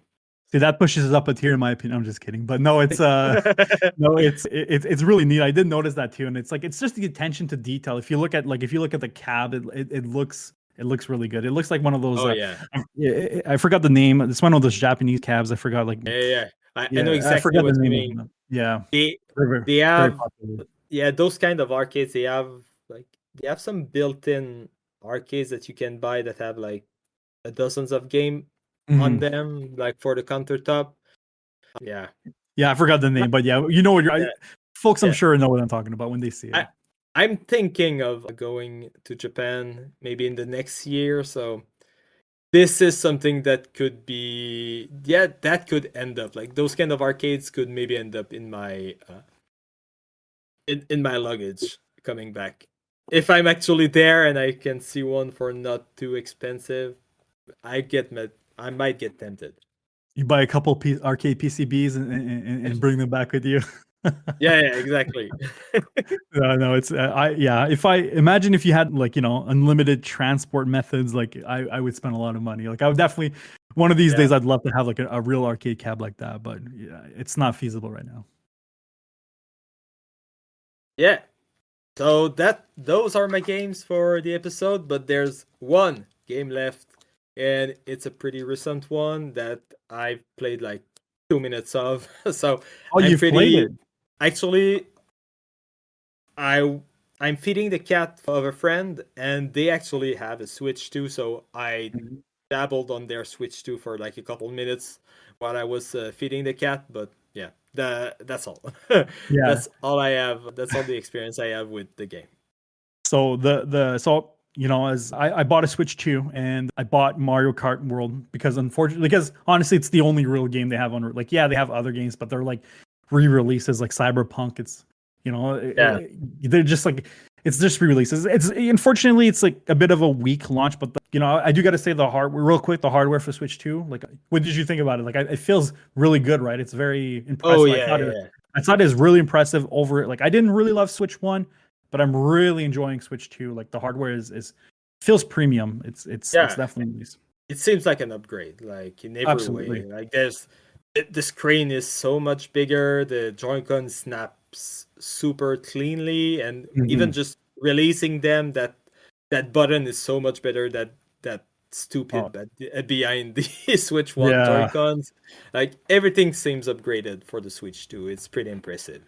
exactly. So it's a week long launch lineup, but I did pick up Mario Kart because there's nothing really else to play on Switch 2. But so I gotta say, just real quick, my favorite Mario Kart was Mario Kart 64. Mm-hmm. Then I played a bunch of other ones, but nothing really brought back the feelings. And I always maybe alluded to being like the game when I was younger and I played, right. So it's kind of hard to match back that feeling. A lot of people love Mario Kart 8 Deluxe on the Switch, and I'll be honest, I didn't really like that game. Like it just kind of feels like doesn't feel great to play. And I know I'm in the minority here because Mhm. it's one of like a lot of people's favorite game. Like it's a lot of people love that game. But so long story short, we're going back to Mario Kart World. I bought it. I was not really excited because I'm not a big Mario Kart guy. I do got to say Mhm. though, after playing it, it's really impressive. Um, First of all, the game looks beautiful. Like finally on Switch 2 hardware, so it looks great. And the controls are so good. Like I enjoy the grinding. They added like a grinding mechanic where you Yeah. can grind on rails, and it's so fun to like go from like rail to like drift back to a rail. Like it feels like they just said, "Screw it, we're just going full arcade," and it's just so fun to play. So I've been enjoying this game way more. Already put way more time into this game than I have with all the other Mario Kart combined together, time wise. Wow. So I've already put like 10 hours, 15 hours, like just to say how I haven't played much of the other ones. Like Yeah. when I'm saying about these times, I'm excluding the 64 because that would not be fair because I played 100 hours of that when I was younger. But Mhm. I've been really happy with it. The open world is so fun to like just explore. There's like a bunch of like P switches where you activate these P switches and they give you a mission, right? So it's like collect Mhm. these blue coins in a specific time, and these P switches are like everywhere. Like it's so addicting to just drive in the open world and be like, okay, let me collect this. Let me do this quick mission that takes like 15 seconds to do, and then you'll notice on the side of you'll notice, oh, there's a hidden coin there, so you got to get the hidden coin. So there's like hidden coins, hitting switches, and then these P blocks, and there's just fun to explore and capture.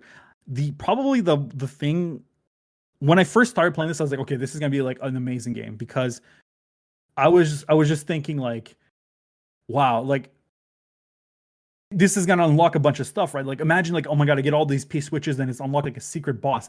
So I started imagining myself and hyping myself up in my head. I'm like, oh my god, can you imagine like when I get all these hidden switches for this specific level, it's gonna unlock like a boss. Like, and then when I finally did all these hidden switches for special section, I'm like, I'm waiting, and then nothing happens. So it's like it's kind of like a Wow. bummer, you know? It's like you just Yeah. unlock stickers, like you unlock like stickers where you can apply to your car, but like this kind of I feel like it's a wasted opportunity that they could have done something like incredible. Can you imagine it's like every like 50 P switches you unlock, you get like this like secret boss or secret like track that you got to do or something crazy like that. It would have been like I would have been like addicted to it. So it's a bit of a letdown for that. It is cool in the concept of it, but the execution I felt like was maybe could have been delivered a little better. And it might, part of it might have been just me because I expected Mhm. something when I started seeing it. Like when your imagination goes wild, you're expecting like, oh my god, there's gonna be like a boss track like Diddy Kong Racing, but nothing really happens. But Yeah. it's still fun. It's still fun to explore, run around. Great game, feels great.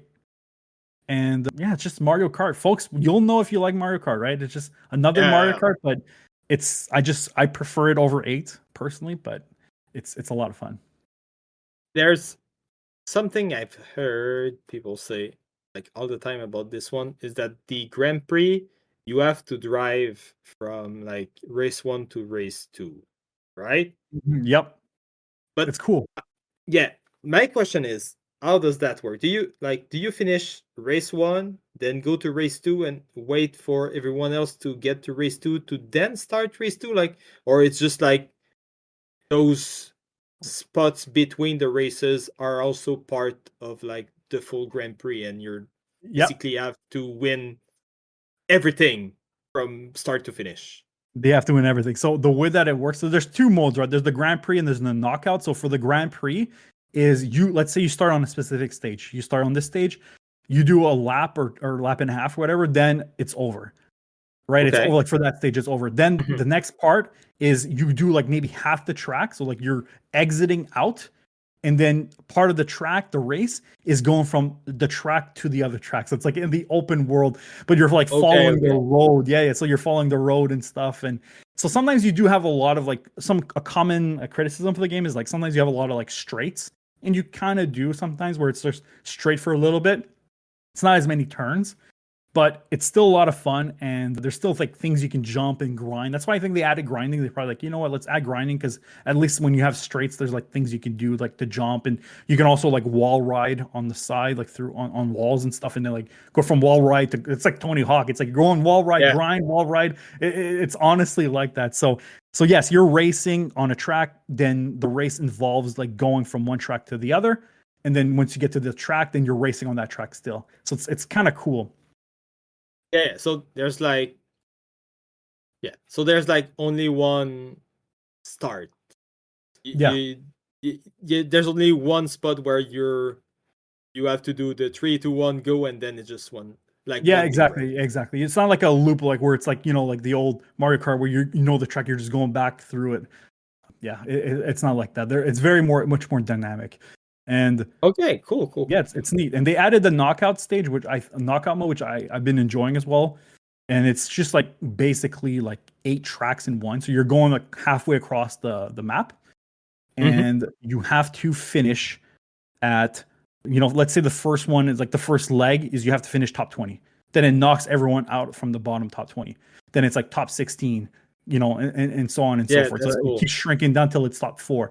So it's a lot of fun, and it's like, it doesn't necessarily punish you as long as you make that quota, and it's not too bad because, the game does reward you if you're in the back. Like you get some, like the bullet bill item, like they, it's just too powerful. It's like you get some very powerful items. So it's not too bad if you're lagging behind. And yeah, I've just been playing rank with random people, and also in just like lobbies with friends. Like I'm surprising myself on how much I've been enjoying this game more than I thought. Nice. That sounds awesome. Yeah. Is there any kind of battle mode, or is yes. Yeah. Oh yeah, the battle mode is so the battle mode is cool because you have, it's the classic balloons, and I love that. And it's like you have some of the old tracks, some of the N64, like maybe some of the tracks you'll recognize. And like I said, every single part of the game, the battle tracks are even in the open world. So like while you're going to the open world, you can go where you battle and stuff because they just lock it down. It's kind of neat. The unfortunate thing is when you queue online for rank, you also get thrown into coins battle, but coin battle is not as good. It's like basically who can collect the most coins. So it sucks that you can't just queue into the balloon fights. You know what I mean? It's like if you queue battle, it's either coins or balloons. Like no one wants to do the coins. It's not as fun. It's just the balloons are the fun one. Yeah. But when you're playing with friends, they always try like to mix up the battle mode, but it always goes back to balloons. I know. The good news though is that when you have like a private room like with friends and stuff, or like you can just invite people, you can select only balloons at that point. But it's not like the match queuing, which I just wish they just did it. It seems like very Nintendo like to just be like stubborn about it, right? Yeah, but I guess it can, if you think like psychology wise, it can get you to play longer, because if you want to do one more balloon round and then you get thrown into a coin round, like, damn, I'm gonna make one more match because I want to finish on a balloon round. I don't know. Yeah, exactly. Yeah, possibly. Yeah, but no, it's like no, I've not known someone that likes those coin battles. Like everyone is like stupid coins battle. We just want to do the balloon fights. They're fun. Yeah, always. But it's pretty crazy. Like with the 24 people and the balloon fights, like they're just people everywhere. It's hectic. Like it's a lot of fun. So I've been enjoying that, and really recommend it. Do you have a favorite like character costume? I know like every character gets a bunch of costumes. What's your main? So the costumes have been so good. Like you get like Toad Mechanic, and he's got like a little oil patch on his shirt, and they're all like pretty cute costumes. So the one that I've been using the most is the not that I'm a big fan of this character, but I just like the costume so much. It's like Waluigi. He's got one that he's a vampire. Like he's just like a vampire. Yeah. He looks like one. It's the one I'm like, oh, this one's so good.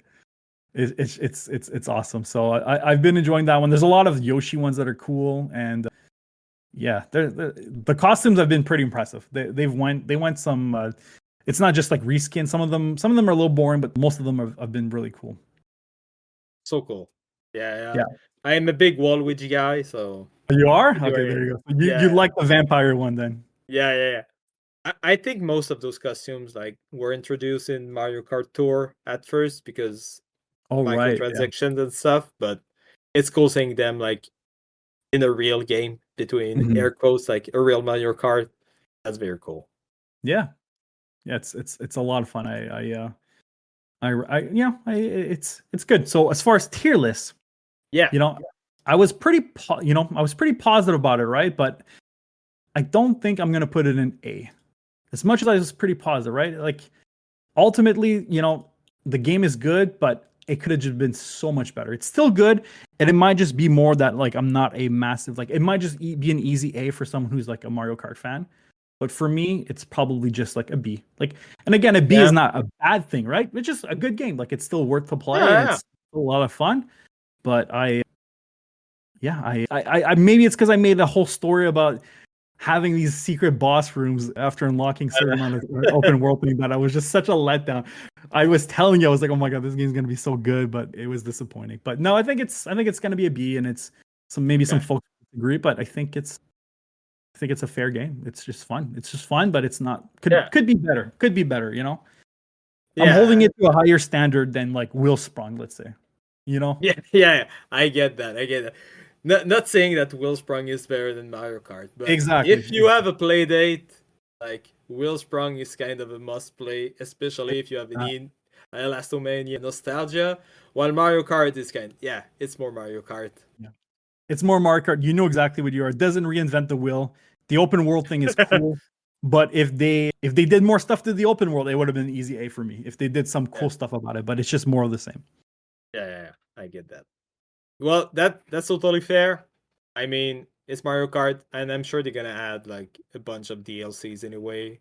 Like it's a world, so they can always have a bigger world, right? They can have Exactly. more maps, more characters, and more stuff. So, like maybe in 3 or 4 years, the game is gonna be even better, right? Exactly. It could easily be an A, and I'm maybe being a bit nitpicky with it just because like expected something a little more, but it could easily be an A. Let's say they update a patch where it's like, okay, now like we're doing something with this open world things because it's like it feels like cool, but like I feeling you're collecting these things for no reason. Yeah, That's kind of like it's a bummer, right? yeah. Well, very cool. Nice tier list. Let's move to hobby time.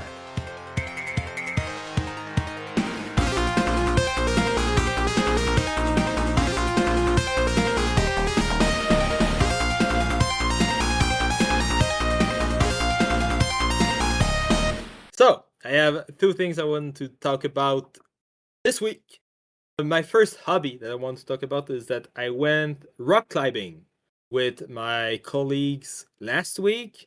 And have you ever done any kind of rock climbing? Is it something that you're familiar with? I'm familiar with, but I will say I've never. It's something I've had friends that do it, and it looks cool. It's something I've always wanted to try. Mm-hmm. But it's something that's yeah. I know I'm familiar with it, but I've never really done it. But it looks Okay. cool. Okay, so there are two kinds of rock climbing. There's like rock climbing proper and bouldering. So bouldering is typically indoor. You can do it outside too, but it's typically indoor in like gyms, and it's kind of like physical puzzles. So they they have like road setter they call that will put grips on the walls, and you have to reach the top, and you're not attached anything. It goes up to like maybe five, maybe story and a half tall. Like it's still like kind of a safe distance to fall on the mats. Mhm. So usually you don't. Oh, you don't You, have a harvest. You don't have a harness or anything. You just if no, you fall. Okay. you fall, and there are mattress on the ground, and like the goal of bouldering is both like a physical activity, but also like finding how you have to position Mm. your body to actually get to the top in the intended way. So that's like part of the fun of bouldering. That I've done a bit. I've done that like a bunch of years ago. In the past year, I've done a bit with my brother. But what I tried last week is proper rock climbing outside with a harness and some friends. And Oh wow. yeah, and I gotta say, I was pretty scared at first. I tried to not like show it, but I was like, man, that's pretty high. You get like to like 3 story stall, and it starts to get, oh yeah, if I fall, I can get serious damage. I'm scared of heights. If I stand on a table, I start shaking. So I'm scared of. As much as I want to do this, I'm scared of heights. Are you scared of heights at all, or you're not too? It's not too bad. Not too bad, but I'm not sure how they call that in English, but I feel like I have like a bit of impulsion phobia. It's like if I'm high, like I have kind of this fear that my body wants to just throw itself into the void. Like Yeah. I'm not it's not the fact it's not the height that I'm really scared, it's just the fact that it's kind of tempting to just jump down. I don't know. See, I'm the opposite. Like I've been to like I've been to let's say a Toronto like a friend's skyscraper building, and I'm on like I can't even get out the balcony because I'm scared that someone's gonna like Oh, touch me. So like I'm leaning like the opposite way. You know what I mean? Like I'm yeah. scared. Everyone has to like stand back and no one can't move because like I'm just scared of someone to like prank me and then like it's like I'm the opposite as you. So it's funny that you have Yeah. you're the one that wants to like kind of like handle like grip off the side. I'm the opposite. I don't even want to get close to this Yeah. part. Oh wow. So yeah, at first I was pretty scared, but I've climbed like 3 different sections, and the more I went, the more like familiar with the process I became, and I found it actually super fun. The fact that because when you're bouldering, you have to do the problem, the wall like in one go. You cannot really Mhm. stop. You're not attached to anything. So if you cannot hold yourself, you fall and then you have to start over. And if you're pretty high, well, it's still not a nice fall. Like you shouldn't break anything, but at the same time it can knock you out for a couple seconds, right? Yeah, scary. So yeah.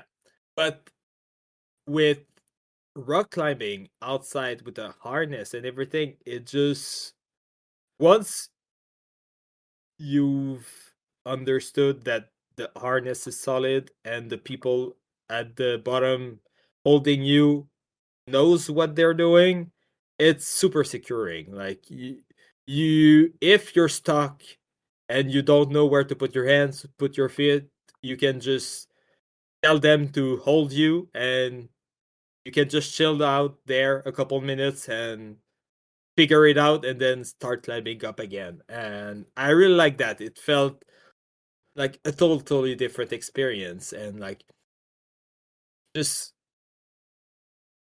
holding to real rocks and just say like you're at the bottom and you're seeing that tall thing and you're like, oh, that would be cool to be at the top, and you're actually doing it and reaching the top. That was like, it's such a great feeling. And I will, like, my colleagues are big climbing fans, so I'm sure I'm gonna go climb again with them, and I'm totally down for it. Now I got hooked.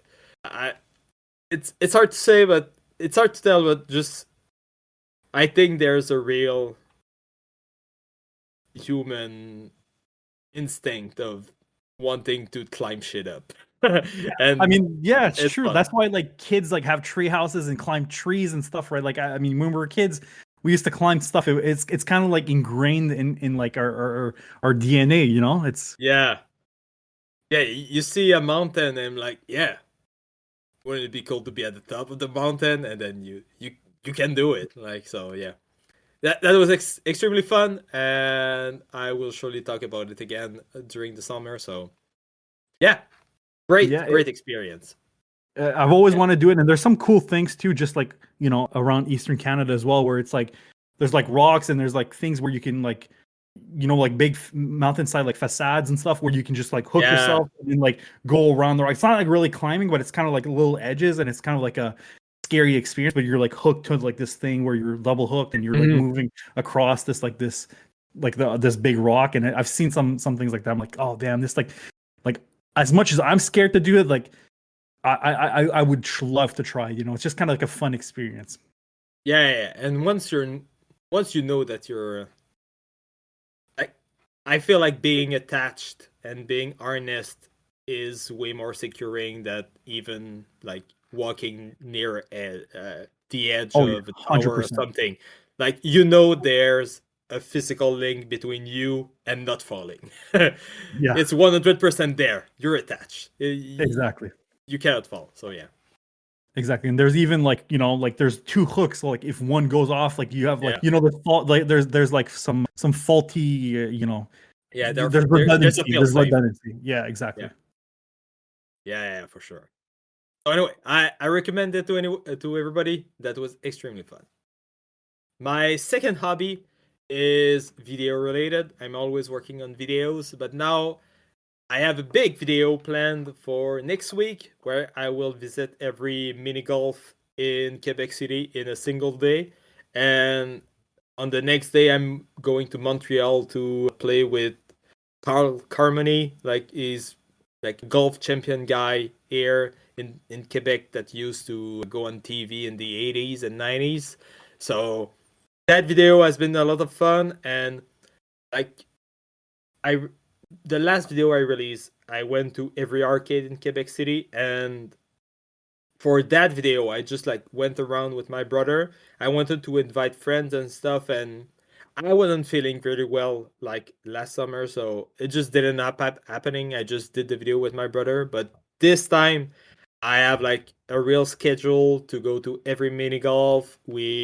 I've contacted like half a dozen people, so I'm gonna be doing some mini golf with like a professional mini golfer that has like his own league in Quebec. Wow. So he's gonna be able to give us some cues and stuff and tell about like his league and everything. So that I think that section of video is gonna be super fun.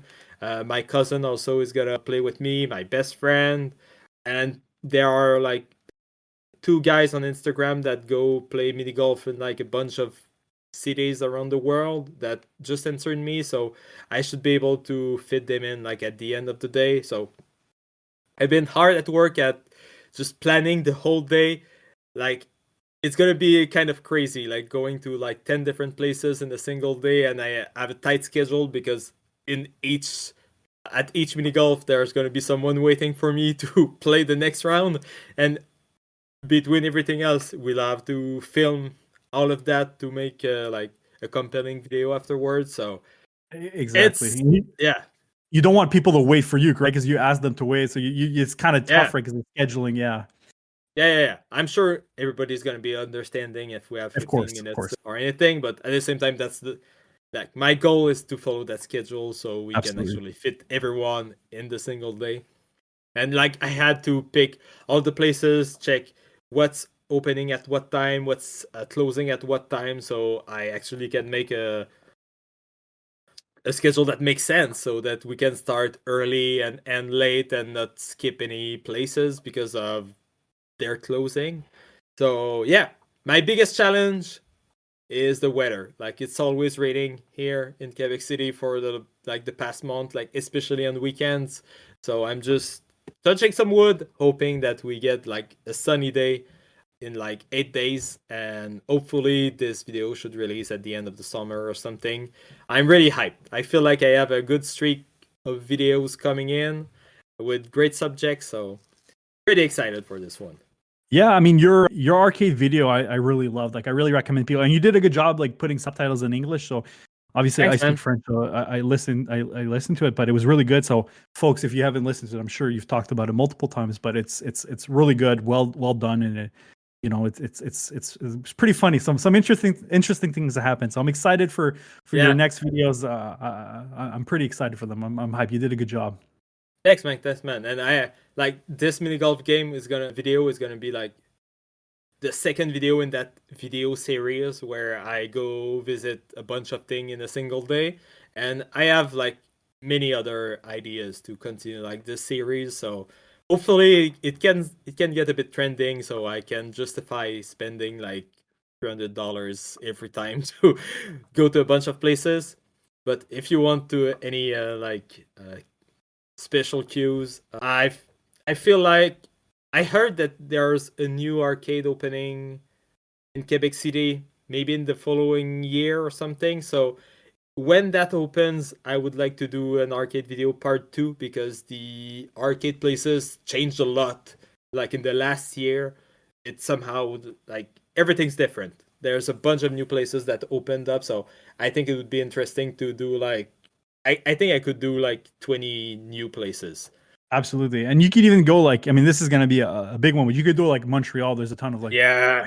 Arcade Montreal, like that, like those places. Like there's a lot of places there too. But that's going to be like obviously that one would be a massive one. But you know, you got like so many options too, so it'd be fun. Yeah. Going to Montreal, same thing. Like arcades, mini golfs, it would be cool. I would like to do every like claw machine in Quebec City, like fighting every like spots, like bowlings and every like nook and crannies where they have claw machines, and see how many plushies I can get in a single day. I think that would be pretty funny. Yeah, that's And good. and another one, I would like to do like every retro game store in a single day, and maybe have a goal to buy something in every store and just see like what kind of collection I can build in a single day, and maybe do that with another collector and just compare what we get from every store at the end. I think that could be interesting, and that could like show off a bunch of cool little places running those shops that aren't like easy to run because you have to deal with old hardware and stuff. So, Yeah. I think that kind of video could be also pretty fun. Yeah, that'd be really good. Maybe I'll maybe it'd be cool if I did it with you. Who knows? You know, but I go to a lot of retro stores. You know, I buy a lot of stuff. So maybe it'd be cool. But no, yeah, who knows? But that's a good idea. Keep that in mind. That would be keep pretty that in mind. exciting. Yeah. Keep that in mind. So I think it would be cool. But you know, I go to a lot of retro stores, so it's a lot of fun. And you know, your videos. Do you use what program? Do you Adobe Premiere to edit? Because you're doing a good job. Are you? I'm using DaVinci Resolve. Yeah, but personally, I'm extremely stubborn. when I know how to do something, and yeah, it's just like things have to work the way that I feel they should work. So I try different like video editors in my day. I tried a couple of ones, and Premiere Pro, everything is like not everything easy to do with it, but everything is kind of where I think it should be. And I got really used to that workflow. And every time I go to another software, I always get hiccups. Like cutting a video is not really how I would like, or when you delete a video, it snaps together to like the previous video, and I'm like, no, I want to leave that gap. I don't have that section ready yet. Just stop moving my stuff around. And yeah, so Premiere Pro is what I use, and sometimes I wish there were more like built-in effects. That's the one thing that I don't like with Premiere Pro. Like there's not a lot of transitions or camera shakes and stuff. You have to add everything. Like you have to make that yourself, download them. That's just a bit of a bummer. But other than that, like that's what I know how to use, and I'm extremely stubborn. Like I said, I've never opened After Effects. So I have a friend sharing an Adobe account with me, and there are a bunch of stuff I'm sure would be way easier to do with After Effects. When I did like the Titantron for my brother who's a wrestler, and I did a bunch of effects, and I just did everything with Premiere Pro because I just don't want to open another software and have to find the different options here and there, and then learn how to link the videos between software. I have one software, it needs to do everything. Yeah, I mean, I get it. You're comfortable with like doing something a certain way, and it's, you know, humans are like, you know, they're kind of we're kind of stubborn when it comes to adjusting to something new. Like if there's you know, any like it happens all the time. Like you work somewhere and like they change a workflow, even if it's maybe better, everyone's gonna complain about it for the first like, you know, month because it's just different and we're used to a certain way. So I mean, I totally get it. It's understandable. I was just curious to see what app you use. Exactly, and on top of that, like it's a hobby. I'm not like Yeah, doing for work and doing like that 40 hours a week. So if I was, I would learn like more techniques and stuff. But now I'm doing that like late at night or early in the morning before going to work, squeezing like video editing here and there. So the less I have to learn, the better it gets. I just can absolutely. do my thing and just get quick into it, do my edits, and get to something else. Absolutely. There's so many good videos that like just online about like people's workflow. Have you ever watched them? Like My Life in Gaming, like they went to like they showed like this is how we make a video. Like, I and it's just like I've they showed it from start to finish. It's so cool to see like people that make them like, as their full-time job to see how they do Mhm. it. It's very interesting. if if you have, I like after the episode, if you want to shoot Yeah, I'll me link that it to one, you. Yep. I've not seen it. I'd love to see that. I've seen a couple. I've seen like I know Cadicarus. Do you know Cadicarus? He's kind No. of big. He's doing like he's mostly doing like PlayStation retrospectives. That's Okay, mostly his gotcha. thing. And yeah, he did a video, an episode where he goes like through how he writes his scripts, how he plans what's on camera, where his jokes, how he edits, how he gets his sounds and everything. Oh wow. And yeah, that was super cool. There's also Ryan George from Montreal who did like a video like he's a comedian, he's just doing random shit, but he talked about like his setup, how he films and everything, and I could relate a lot with what he was saying. It was like, oh, I hate that's the microphone I found that works, and I'm never changing it again because that works and working with sound sucks. And I'm like, yes, Yeah. exactly. That's exactly how I feel. And like, I'm alone, so I bought this camera that can track me when I move, and like, oh man, that's perfect. That's exactly what I want. So I could like that's the one video that I related a lot with. But yeah, I've seen That's a cool. couple, but yeah, but yeah, in the last few years, I think my mind shifted a bit where I became a bit more problem solver. Like when there's something that I don't like in my life, in my work, there's a workflow that doesn't, I feel there's friction. Instead of complaining about it, I just stop and find a way to fix that flaw. And sometimes it's just like stupid stuff. Like I don't like the keyboard on my phone, and instead of complaining about the keyboard on my phone, I just download another keyboard on my phone. Yeah. But that's a kind of a problem solving that I just started doing in my life. So I learned a lot about Adobe Premiere Pro in the last few years that I wasn't learning before because I was kind of too stubborn.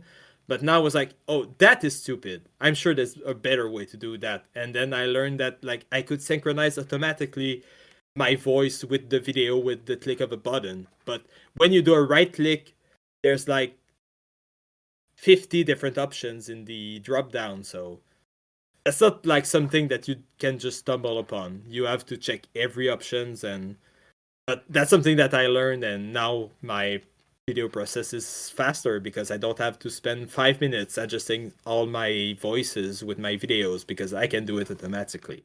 So Yeah. yeah.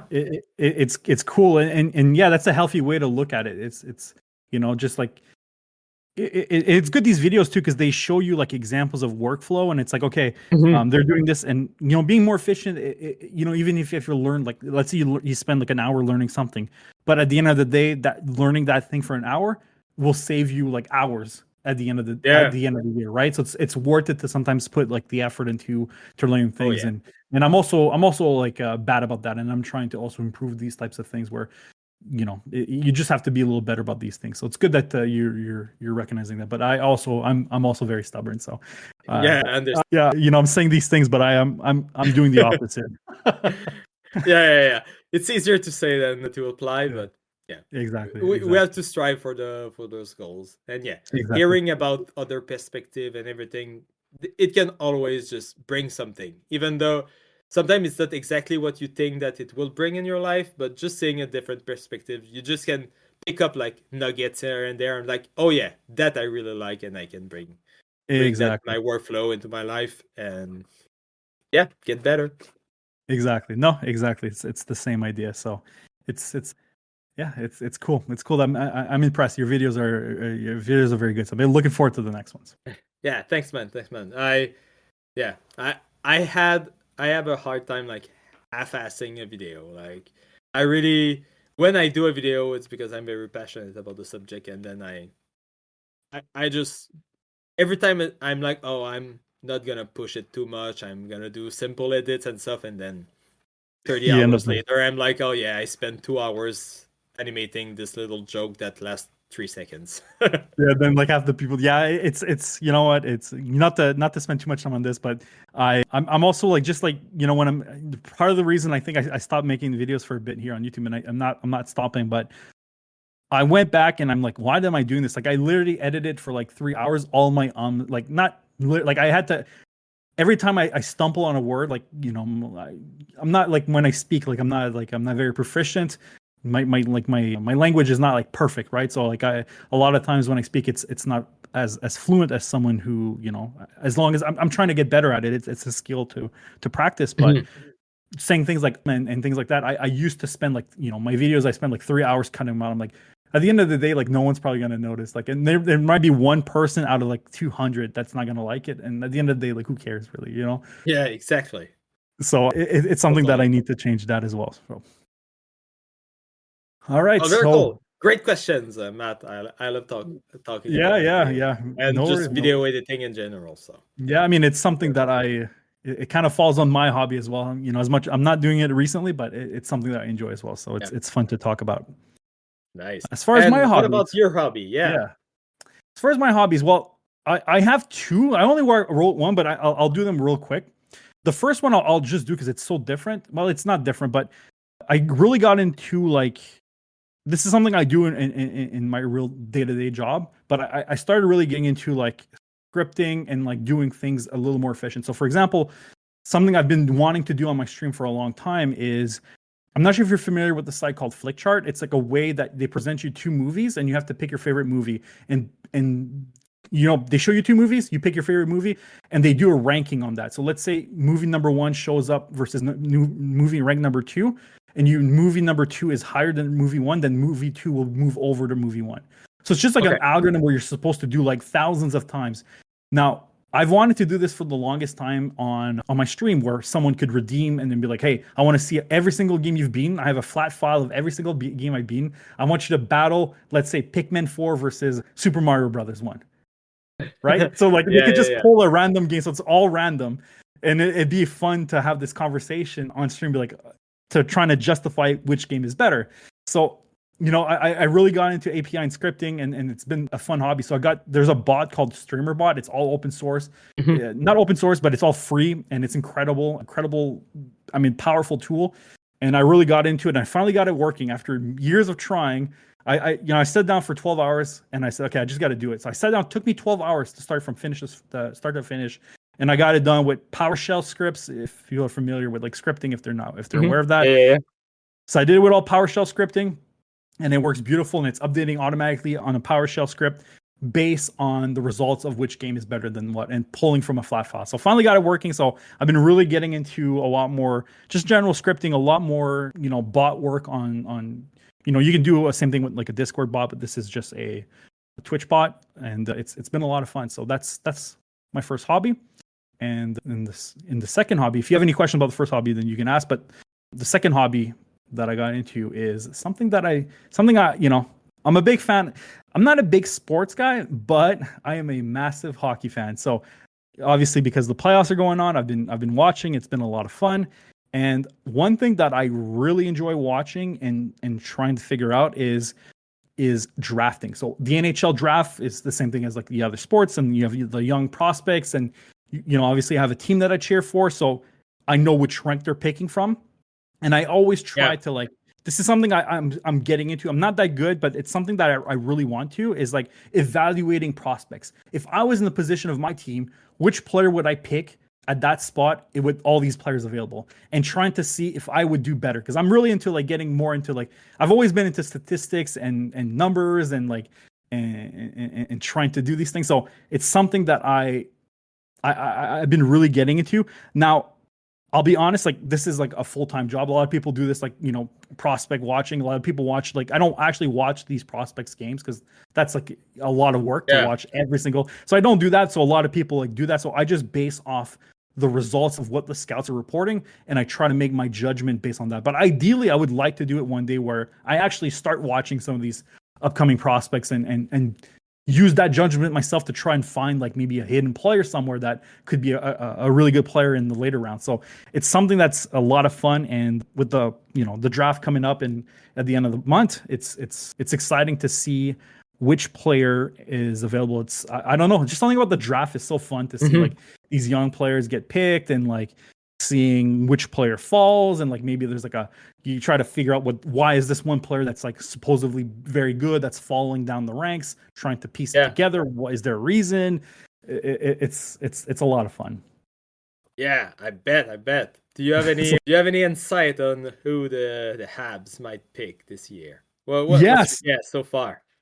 there's one player that I really hope falls to our rank. His name is Carter Bear, and he is a Oh yeah. player out of the Western Hockey League, and he had a accident at the end of the season where his Achilles like got cut, Mhm. like a kind of a big surgery was required. So for that reason, he's gonna fall down because he didn't finish his. Like a lot of teams are kind of scared when young players get hurt like that. But as far as everything I can find, and like obviously I don't have like the medical reports that the actual teams have, because that's like way more information. But from the reports I can see that I can gather, it's going to be fine. Like it's not going to be an injury that's going to impact him in the long run. So because he's supposed to be like a top 10 skill player, and he might fall into the range of like 15 and 16 where the Montreal Canadiens are picking, I would love if we can pick him. So if he drops down there, I'm going to be jumping up and down. It'd be Oh the ideal wow. player. So Carter Bear is a name that I hope he drops down into the lower ranks. I hope you get it right, because that sounds pretty exciting, especially with the young team the Habs Yeah, have so far. Adding a bit more high-end talent would be pretty exciting. exactly. Do you have any, while we're talking about hockey, do you have any predictions for any moves the Habs might make this summer for like a second center to play with Demidov? That sounds like a no-brainer. Do you have any hopes?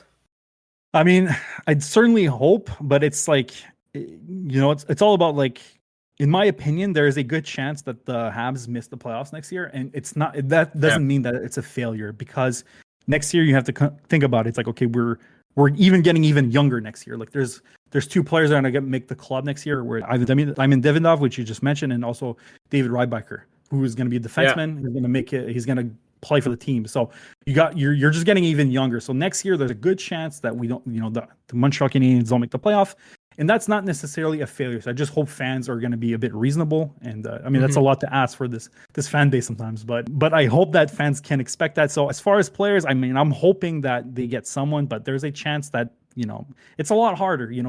Every single team is looking for a center, right? So you Yeah. have to fight every single team, and then but there's a lot of good players on the market, so it's just a matter of trying to fit it. But I really trust the GM for Montreal, Kent Hughes Yeah. and Jeff Gordon.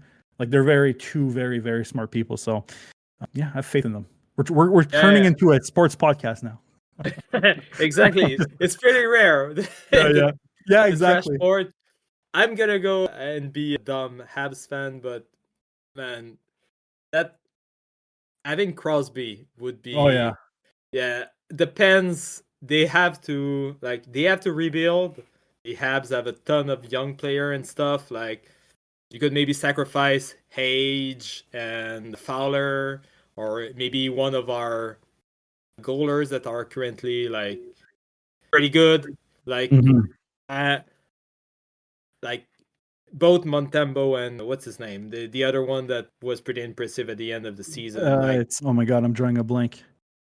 yeah. But like I Yeah, I feel know. like I feel like if the Pens were to sell Crosby somewhere, especially being a Canadian guy, I feel like all the stars are aligned that if he were to leave the Pens and play for another team, I feel like everything's kind of there to like imagine him playing with Suzuki, like two Canadian guys.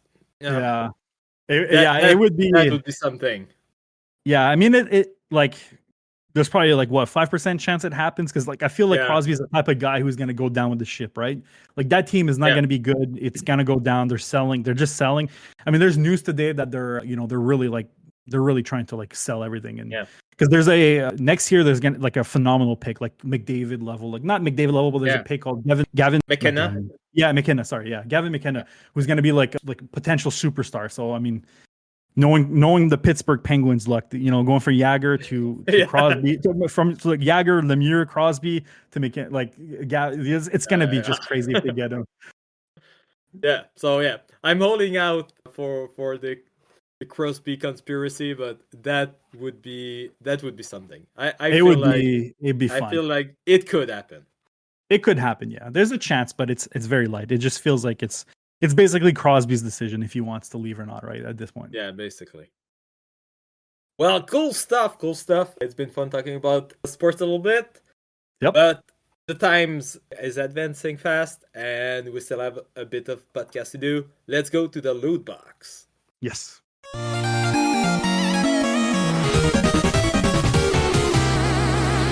Do you want to go first? Yeah, I will go Okay. first, so you'll know how we usually tackle this section of the podcast. So, for my loot today, I'm gonna talk about two different creators on YouTube. The first one is a channel called 1000, and they're actually pretty big. I say that every other episode, but we try to showcase like smaller channels Yeah. because like he has almost 1 million subscribers. I'm He familiar doesn't with made 1000 because he sells T-shirts. That monthly T-shirt. And I used to buy them like a subscription. Like oh he used oh like his yeah art. My girlfriend's a big fan of his art, so he used to make art on his T-shirt, and he would sell like a monthly T-shirt, like a brand new like original piece, and you could just like it was not too expensive. I mean, this was like a couple years ago, so I don't know Mhm. how it is now, but like my girlfriend has a ton of T-shirts that he's made. Oh man, that's so Yeah, I'm cool. not And sure if you're yeah if you have any pictures, I'd love to see yeah I one will too. yeah. That would be fun. So yeah, I just discovered his channel actually Oh, because like a couple of months ago, I got into like card making and I started watching card making YouTube channels, and he got approached by a small company called Trio Cards that do like small scale TCGs. They have like a printing press and they're making trading card games, and they decided to like partner with this guy. So this guy is making the art for the trading card game, and they're building the game design with him also. So they kind of lead the game design, but is also adding inputs and ideas and stuff. And he's making all the art for every card, and he's making really cool vlogs, videos about his journey making the art for the cards, like learning all the TCG terminology, the how to design a card, all of that. It's been super interesting. And the like side shout out, they also did like an interview the Trio Card guy with 100 their channel on their Trio Card YouTube channel that just started, and it really goes in depth with like the manufacturing, how they go with the design process, what kind of bugs they do, how you deal with randomness when building like booster packs for a trading card game. It's really super interesting, and yeah, I love Hmm. learning about all of that. No, that sounds, you kind of nailed it because like something like as simple as like designing like the randomness, deciding on how like your booster pack, how rare like certain cards would be, like that's a fascinating topic, you know? Yeah. Really, really. So if you want a bit more like technical stuff, I would recommend the Creo card video where they just like talk about the manufacturing process. But if you're more interested like in the vision, the art, and like the video side of YouTube, then I would recommend the 1000 vlogs. They're super well edited with great shots. It's really cinematic. He's really an artist at heart, and yeah. He currently has 2 videos about his process of making the cards, and both are absolutely amazing. I love them. Cool. And the second one is a video by a channel called MetraByte that I just found out also. And the video is turning a Wiimote into a terrible Bluetooth speaker. And the guy just was like, hey, there's a speaker inside my Wiimote. Wouldn't it be fun if it was also a Bluetooth speaker? So the video is just him disassembling the Wiimote and cramming like a Bluetooth receiver in it, putting everything back together, and then like playing the Wii, but the sound of the Wii goes through the Wiimote while he's playing, and it's kind of chaotic. You just like try stuff, it fails, and yeah, it's just dumb. But I like the process. It's kind of a funny video of him just trying something out and seeing what happens. Yeah, it's fun when someone breaks it down like that, right? Like from start to finish and explain like different steps. It's really neat. Yeah. In the last like year or two, I really got into like the creation side of YouTube, like people making stuff. Like just yeah. I'm making a card game. I'm making a Bluetooth speaker. I'm making a guitar. I'm making I'm making this. I'm making that. So I like people having ideas and seeing how they get to make those ideas. I think it's fun because people are actually doing something. They're not just like spitting opinions. There's actually like an idea, a project, and then there's a beginning, middle, and end. It's like all a cohesive idea, and not just like if you talk about maybe game reviews and stuff. Like it's all about opinions in the end. So yeah, exactly. There's not really anything to get. It's just people talking about what they think. That's a bit what we do on the podcast, but like on YouTube, I prefer videos with goals, and making stuff is a goal, and I like that. Yeah, you're right. It's like a fun creative outlet, you know? It's really fun. Good. What about you? Yeah, so as far as my links, I my shout outs, my loot boxes, I should say. My two favorite is something called Form, Function, and Fun, my Obsidian Vault Tour. So this is from Cyan Voxel. This is a very relatively small YouTube. Like he just started making some videos like a year ago. Unfortunately, he didn't make any new, but he made this video called Form, Function, and Fun, which basically, if you're not familiar with Obsidian, it's like an application it's a note-taking application. So I love taking notes. I love taking like, journalizing sometimes. It's something I'm trying to do better, like journalizing daily notes, like, and then figuring out a pattern, figuring out a way to how do you take these information that you wrote down, maybe ideas of a video that you're going to go back to later, maybe ideas for a script, or maybe ideas for anything in life. Like, just maybe you think like, oh, I got to change this later.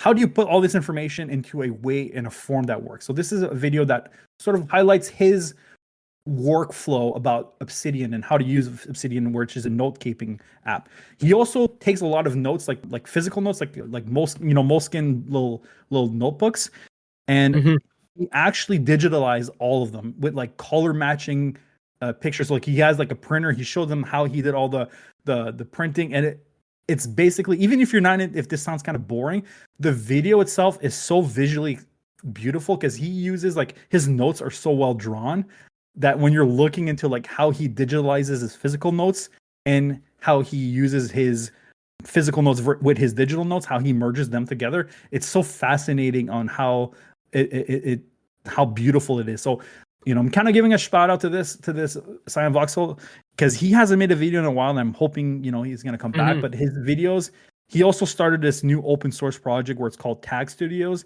and the concept is just like tagging a bunch of photos. Yeah. I actually know that channel because of the Tag Studio video. Oh, you do? Okay, yeah. Yeah, I had seen his first Tag Studio video, and I saw also his first Obsidian video where he talks about digitizing his beautiful, field right? notes. Yeah. The way he just presents like his ideas and everything. It's great channel. Great pick for the shout out. Like I had forgotten about this channel because they haven't made something in almost a year. Yeah, great pick.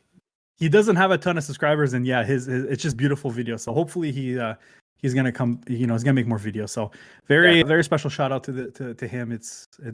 I mean, I love his videos. So beautifully edited and music and I don't know, like it's just he's got a real skill for it. So it's impressive. As far as my next shout out, just my life in gaming. It's Nintendo Switch 1 celebrations, our favorite and disappointments over 8 years. So first of all, I love my life in gaming. Like these folks are Corey and Try are just, I mean, I've been a Patreon for them for like day one.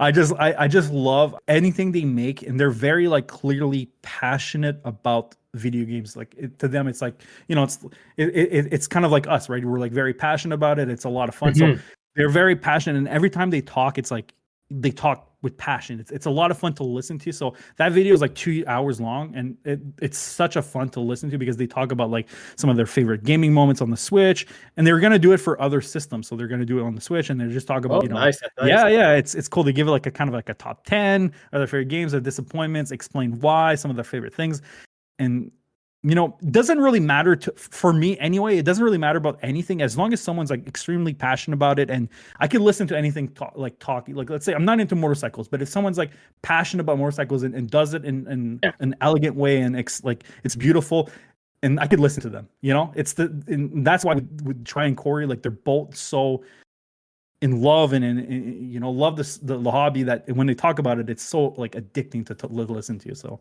It's any of their videos are incredible, but I really enjoy that recent one. So special shout out to them, even though they're a pretty big channel at this point, but they're but still that's a great pick. Like we didn't shout them out yet, so it's fun having people coming in and shouting out like their favorites because like you won't be there every episode, so exactly, great choice. Exactly. No, yeah. I mean, it's hard. That's honestly the hardest one I had because I have a million people I want to shout out, but not enough time. I could spend 3 hours shouting out people. There's so many good people out there. So yeah, that's why we included this section in the podcast. Like we're spending so much time watching stuff on YouTube, and it's often like a solitary experience. You just watch the video and don't really talk about it. So it's fun just being there and just geeking out and sharing our favorites online. Exactly. No, yeah, it's good. Good. So emails, we still have one email from you, I think, Rob, but since Kutch is not there, I will wait for our next episode to actually answer it. Do you have any question for the show, Matt, while we're in the email section? Anything that comes to mind? Otherwise, we'll just move into the outro. No, I think we're good to move to the outro. This has been a lot of fun, so I'm sure it's been fun. All right, so before I read our outro script, I just want to thank you, Matt, for filling in for Scotch. I'm sure we're gonna have you back because Chris really wanted to talk games with you, and you did an awesome job. It was really fun geeking out with you with all those games, and you actually brought like modern and good games for once, so that's fun to have on the show. No, it's me that thanks both of you, and I'll gladly come back with you or Scotch anytime. So let me know. Awesome. So where again can people find you if they're interested? Before I read the final the closing moments of the scripts. No worries. You can find me on Twitch. So it's twitch.tv/MattKuo, and on YouTube as well, just MattKuo. And that's it. So I will post more on YouTube, I promise. But I do stream regularly on Monday and Tuesday. Monday and Tuesdays on the evening around 8 o'clock Eastern. Awesome. So on my end, I would like to thank Heath Aldrich for intro and outro music. You can find a link to all his music on his Bandcamp page on heathaldrich.bandcamp.com. And I would also like to thank RainbowSavvyDesigns for our logo. Links to both of their works will be available in the show notes. And if you want to play some of my games, you can check my itch.io page at potomax.itch.io. Otherwise, you can see what I'm playing on Blusky at Potomax. And if you speak French or want to read some subtitles, you should go check my videos because I have a ton on the good old YouTube at youtube.com/Jeuxbière. Otherwise, for the Trashstation podcast, we're mostly on Blusky. We don't post any often enough, but if you want to keep up with the show, that's where we are, and we're the Trashstation or the Trashstation pod, like everywhere.